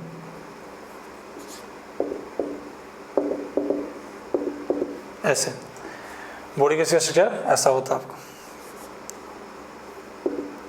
ठीक। और ऐसा होता है तो फिर तीनों H जो है O से जुड़ा है सर, तो तीनों को वैलेंसी इफेक्ट में काउंट करूँ सर। फिर ऐसे कैसे, अभी कुछ देर पहले बताया हो कि ऑक्सीजन से जुड़ा रहेगा तो वैलेंसी इफेक्ट में काउंट होगा सर, तो एक कैसे आप बोल रहे हो कि इसमें एक ही होगा, इसमें तो एक तो मुझे किसी कायदे से नहीं लग रहा सर। इसलिए मैं जब शुरू में लिखवाया था तो बता दिया था कि सिर्फ अरेनियस एसिड या सिर्फ ब्रॉन्स्टेड एसिड नहीं होता, लुईस एसिड भी होता है। कोई बोले सर कैसे पता चलेगा कि लुईस एसिड है? उसका जो सेंट्रल एटम है उसकी गरीबी देखिए, बोरॉन के एटॉमिक नंबर कितना 5, क्या हुआ कॉन्फ़िगरेशन, फर्स्ट के सेल में क्या 2 इलेक्ट्रॉन, एल सेल में कितना 3 इलेक्ट्रॉन, बोरॉन के सेकंड सेल में कितने इलेक्ट्रॉन 3 है सर, कितने बॉन्ड बनाया सर 3 बॉन्ड बनाया सर, 3 इलेक्ट्रॉन से 3 बॉन्ड बनाया तो कुल इलेक्ट्रॉन कितने हो जाएंगे 6 हो जाएंगे सर। एक इसके एक उसका शेयर करेगा, एक इसका एक उसका शेयर होगा, एक इसका एक शेयर होगा, तो 2 2 4 6 इलेक्ट्रॉन हो जाएंगे सर। ऑक्टेट अभी भी कंप्लीट नहीं है इसका, यानी इलेक्ट्रॉन डिफिशियंट है। क्या है? इलेक्ट्रॉन डिफिशियंट है, ठीक है। ये आपको लुईस एसिड कहलाएगा, ठीक है। इसको आप अरेनियस एसिड जो H+ देता है ना, या ब्रॉन्स्टेड एसिड, ऐसा मत सोचना, ये आपको एसिड है लेकिन अलग कैटेगरी का एसिड है। ये H+ देने के कारण एसिड नहीं है, लोन पेयर लेने के कारण एसिड है। क्यों सर? क्योंकि गरीब है। देखो H+ ये सब देने का काम वही करेगा। पहले उसको देखो, अभी तो जितने भी क्वेश्चन दिया था ना उसमें सेंट्रल एटम में ऑक्टेट पूरा था, इसमें क्या है ऑक्टेट इनकम्प्लीट है, तो ये पहले अपना ऑक्टेट पूरा करेगा, उसके बाद H+ देने होने वाला काम सोचिएगा। मेरी बात समझ में आ रही? पहले आप ऐसा सोचिएगा कि सेंट्रल एटम का पेट खुद का भरा होगा, तब जाके वो H+ देना लेना करेगा आपको, ठीक है। अभी वो पहला उद्देश्य क्या करेगा, ये सब H+ देने की कहानी नहीं करेगा। पहले वो बोलेगा कि मुझे भैया मेरा पेट पहले भरो, मेरा ऑक्टेट क्या है इनकम्प्लीट है, मेरा ऑक्टेट क्या है इनकम्प्लीट है, मेरे के पास चाहिए था 8 इलेक्ट्रॉन, है क्या 6 इलेक्ट्रॉन, तो पहले मैं क्या दूंगा क्या नहीं लूंगा ये तो बाद में बात करते हैं। पहले मेरे को एक लोन पेयर दो, पहले लोन पेयर मतलब क्या 2 इलेक्ट्रॉन, वो दो ताकि मेरा क्या हो ऑक्टेट पूरा हो सके। तो कितना लोन पे लेगा? एक लोन पे में कितने इलेक्ट्रॉन आएंगे 2, तो इसका काम हो जाएगा 6 से क्या हो जाएगा 8 इलेक्ट्रॉन। तो ये कोई बोले कि बोरिक एसिड क्या है, तो ये लुईस एसिड है। क्या है ये? एसिड H+ देने का एसिड नहीं है, लोन पे एक्सेप्ट करने का acid. Acid due to it is acid due to क्या, ड्यू टू एक्स, क्या बोलोगे एसिड है क्यों? क्योंकि क्या है इट एक्सेप्ट क्या, इट एक्सेप्ट लोन पेयर, ठीक है। ढंग से लिखना है आपको, ये क्या करेगा आपको एक्सेप्ट लोन पेयर। इट लगेगा कि नहीं लगेगा देख लेना है, इंग्लिश एक बार मेरा उतना बढ़िया है नहीं, तो समझ लीजिएगा आप। क्या एक्सेप्ट लोन पेयर एक्सेप्ट करता है, इसलिए क्या बोलते हैं, इसलिए इसको आपको लुईस एसिड बोलते हैं, ठीक है।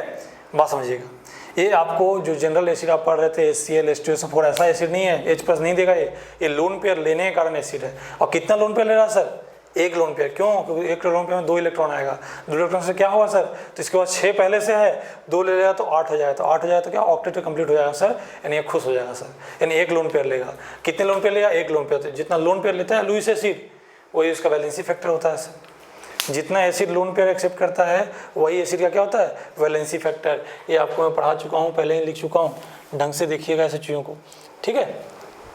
चलिए ठीक, तो ये था आपको एसिड का कहानी, एसिड का सेगमेंट, एसिड में वैलेंसी फैक्टर, ठीक है। अब नेक्स्ट सेगमेंट में हम लोग करेंगे बेस का वैलेंसी फैक्टर। देखो एसिड का वैलेंसी फैक्टर सीख गया तो मैं कुछ कुछ आपको नॉर्मलिटी का क्वेश्चन करवाता हूँ, ऐसे भी खत्म नहीं हुआ है। वैलेंसी फैक्टर बेस के ले पढ़ेंगे, सॉल्ट के ले पढ़ेंगे, ठीक है, नहीं तो वीडियो थोड़ा लंबा हो जाएगा, इसलिए मैं थोड़ा सा एक दो क्वेश्चन करवा के इसको मैं बेस के लिए अलग सेगमेंट में अलग वीडियो में बातें करेंगे। जैसे कुछ क्वेश्चन करें, जैसे कोई बोले ना कि sir 4.9 gram H2SO4 dissolve in क्या,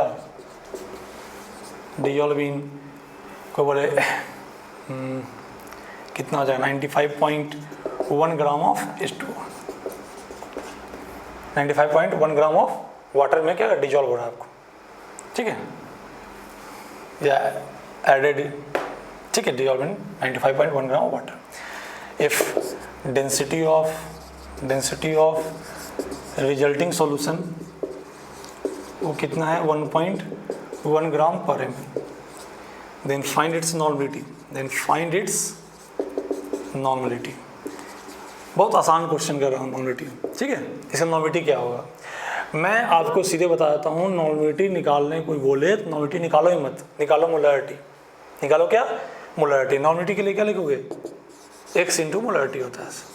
वैलेंसी फैक्टर को मोलैरिटी से मल्टीप्लाई कर दो सर तो नॉर्मलिटी होता है। वैलेंसी फैक्टर पता है क्या, हाँ सर H2SO4 है, इसका वैलेंसी फैक्टर 2 है सर। तो बोलो तो अभी तो आप बोले सर 1 भी हो सकता है 2 भी हो सकता है, और रिएक्शन पे डिपेंड करता था। हाँ रिएक्शन नहीं दिया, सिर्फ सॉल्यूशन दिया है, तो जो जनरली होता है वही लिखेंगे आप, जितना H प्लस देने लायक आयनाइजेबल है वही लिखेंगे। एक रिएक्शन वगैरह देता तो थोड़ा सतर्क होते, रिएक्शन नहीं दिया, सिर्फ बोला पानी मिलाए हैं तो भाई जितना H प्लस वो दे सकता है वो देगा, ठीक है। तो वैलेंसी फैक्टर क्या बोलेंगे 2 बोलेंगे। रिएक्शन दिया होता तब हम सतर्क होते, यहाँ सतर्क होने की जरूरत नहीं है। वैलेंसी फैक्टर 2 है सर, एक काम तो हो गया सर। अब मोलैरिटी निकालना आता ही है। मोलैरिटी के लिए क्या चाहिए सर, सॉल्यूट का मोल, अपना में क्या वॉल्यूम ऑफ सॉल्यूशन, ये 2 चीज़ें चाहिए सर। और सॉल्यूट का मोल कैसे निकालते हैं, गिवन वेट में मोलर वेट। सॉल्यूट है कौन H2SO4, गिवन वेट क्या 4.9, मोलर वेट H2SO4 का मोलर वेट निकाल चुके हो गया आप, 98 होता है इसका। जिनको नहीं निकाला था निकाल लीजिए एक बार, 98 ये क्या हुआ मोल हो गया किसका H2SO4 का, ठीक है। वॉल्यूम ऑफ सॉल्यूशन कितना, तो वॉल्यूम तो नहीं पता है सर लेकिन वेट पता है कितना। वेट ऑफ सॉल्यूशन कितना हो गया, वेट ऑफ सॉल्यूशन सॉल्यूट का वेट 4.9, वेट ऑफ सॉल्यूट 95.1, तो 100 ग्राम क्या हो weight of solution.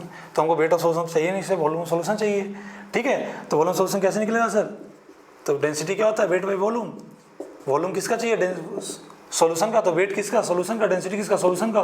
Wait solution का 100 और डेंसिटी कितना 1.1, और ग्राम से ग्राम कट जाएगा, वॉल्यूम किस में आएगा ml में आएगा सर।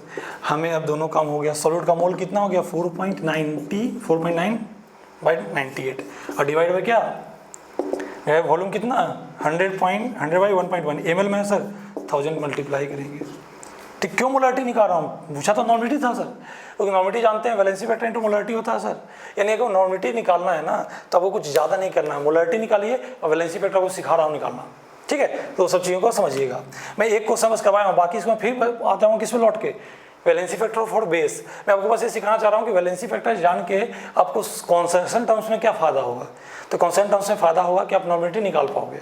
मोलैरिटी निकालना आप सीख चुके हो, वैलेंसी फैक्टर निकालना अगर जान गए तो नॉर्मलिटी निकालना बहुत ईजी हो जाएगा। ये जो कर रहा हूँ काम ये क्या निकालने कर रहा हूँ, मोलैरिटी इतना तो कर ही चुके हैं सर, हमें एक्स्ट्रा बस क्या करना था, वैलेंसी फैक्टर वो तो सीख गया, तो कहानी खत्म, ठीक है। तो यहाँ से सॉल्व कर लीजिए इसको, ये क्या हो जाएगा आपको, इसको सिंप्लीफाई कीजिएगा तो ये 4.9 बाई 98 हो जाएगा, 1.1 ऊपर चल जाएगा, 100 नीचे रहेगा और 1000 है, ये हो जाएगा क्या, ये पॉइंट हटाओगे तो 10, ये पॉइंट हटाओगे तो भी 10, ये पूरा 1000 कट जाएगा, ये हो जाएगा क्या 2, क्या हो जाएगा नॉन मोलैरिटी कितना हो जाएगा। इसको ढंग से सॉल्व कर लो, इसको यहाँ ये आएगा 1/20 आएगा, ये मोलैरिटी आएगा आपको, ठीक है। तो नॉर्मलिटी क्या हो जाएगा, तो नॉर्मलिटी होता है valency factor into molarity. Valency factor 2 होता है, मोलैरिटी 1/20, तो क्या हो जाएगा 1/10। इसका यूनिट क्या होता है नॉर्मल, क्या बोलोगे, जैसे मोलैरिटी का यूनिट क्या था कैपिटल M या मोलर, वैसे ही नॉर्मलिटी का यूनिट क्या हुआ नॉर्मल, 0.1 नॉर्मल या 0.n कैपिटल N लिख सकते हो। क्या निकाल रहे हैं नॉर्मलिटी, नॉर्मलिटी का यूनिट क्या होता है, यूनिट क्या होता है इसका, तो इसका यूनिट हुआ सर इक्विवेलेंट पर लीटर, इक्विवेलेंट पर लीटर, ध्यान दीजिए कहीं ऊपर तो नहीं, ठीक है, इक्विवेलेंट पर लीटर होता है। और इसका यूनिट क्या लिख सकते हैं सर, नॉर्मल लिख सकते हैं। किसका यूनिट लिख रहा हूँ, नॉर्मलिटी का। क्या इसका लिख सकते हैं यूनिट और लिख सकते हैं क्या सर, तो इसका लिख सकते हैं क्या कैपिटल N से दिखा सकते हैं। ये 3 में से कुछ भी लिखा है, इक्विवेलेंट पर लीटर या नॉर्मल या कैपिटल N, मतलब सब क्या लिखना चाह रहा है, क्या बताना चाह रहा है नॉर्मलिटी, ठीक है। इसको और लिख सकते हैं 0.1 इक्विवेलेंट पर लीटर। ये तीनों आपको सेम ही चीज लिखा हुआ है, तीनों क्या हुआ, तीनों रूप में आप नॉर्मलिटी को एक्सप्रेस कर सकते हो। तो मेरी बातें आप समझ में आ गई है कि नहीं? आज के बाद अगर आपको नॉर्मलिटी का क्वेश्चन पूछेगा तो पहले बोलोगे सर मैं भूल जाऊंगा नॉर्मलिटी, पहले निकालूंगा मोलरिटी और उसके बाद वैलेंसी फैक्टर जो दिया है या निकालना जो सीखे हैं वो वैलेंसी फैक्टर निकाल लेंगे और मल्टीप्लाई कर देंगे सर, तो हमारे लिए क्या होगा, नॉर्मलिटी निकल गया। तो कोई इसमें बहुत ज़्यादा कहानी नहीं है, बट वैलेंसी फैक्टर और इक्विवेलेंट ऐसा समझना इंपॉर्टेंट था, क्योंकि सिर्फ इस चैप्टर में बोलो सर इतना छोटा था सर क्यों इतना मेहनत करवाए। मेहनत इसलिए करवाया मेरे भाई क्योंकि सिर्फ इस चैप्टर में आपको नहीं करना, आगे भी पढ़ना है। जब पढ़ना ही है तो जो टर्म आ रहा है उसको पूरा कंप्लीट करो ना, जो दिक्कत है उसको एक साथ कंप्लीट करो, क्यों उसको अलग अलग तोड़ तोड़ कर पढ़ना कि सब पढ़े भी समझ में भी नहीं आया और आगे चैप्टर में पहुँच गया। ठीक है, चलिए यहाँ समझिएगा। अगले क्लास में हम लोग बेस के लिए, सॉल्ट के लिए, क्या कुछ एलिमेंट के लिए क्या पढ़ेंगे, वैलेंसी फैक्टर, रेडॉक्स रिएक्शन का भी कुछ हिंट दूंगा आपको।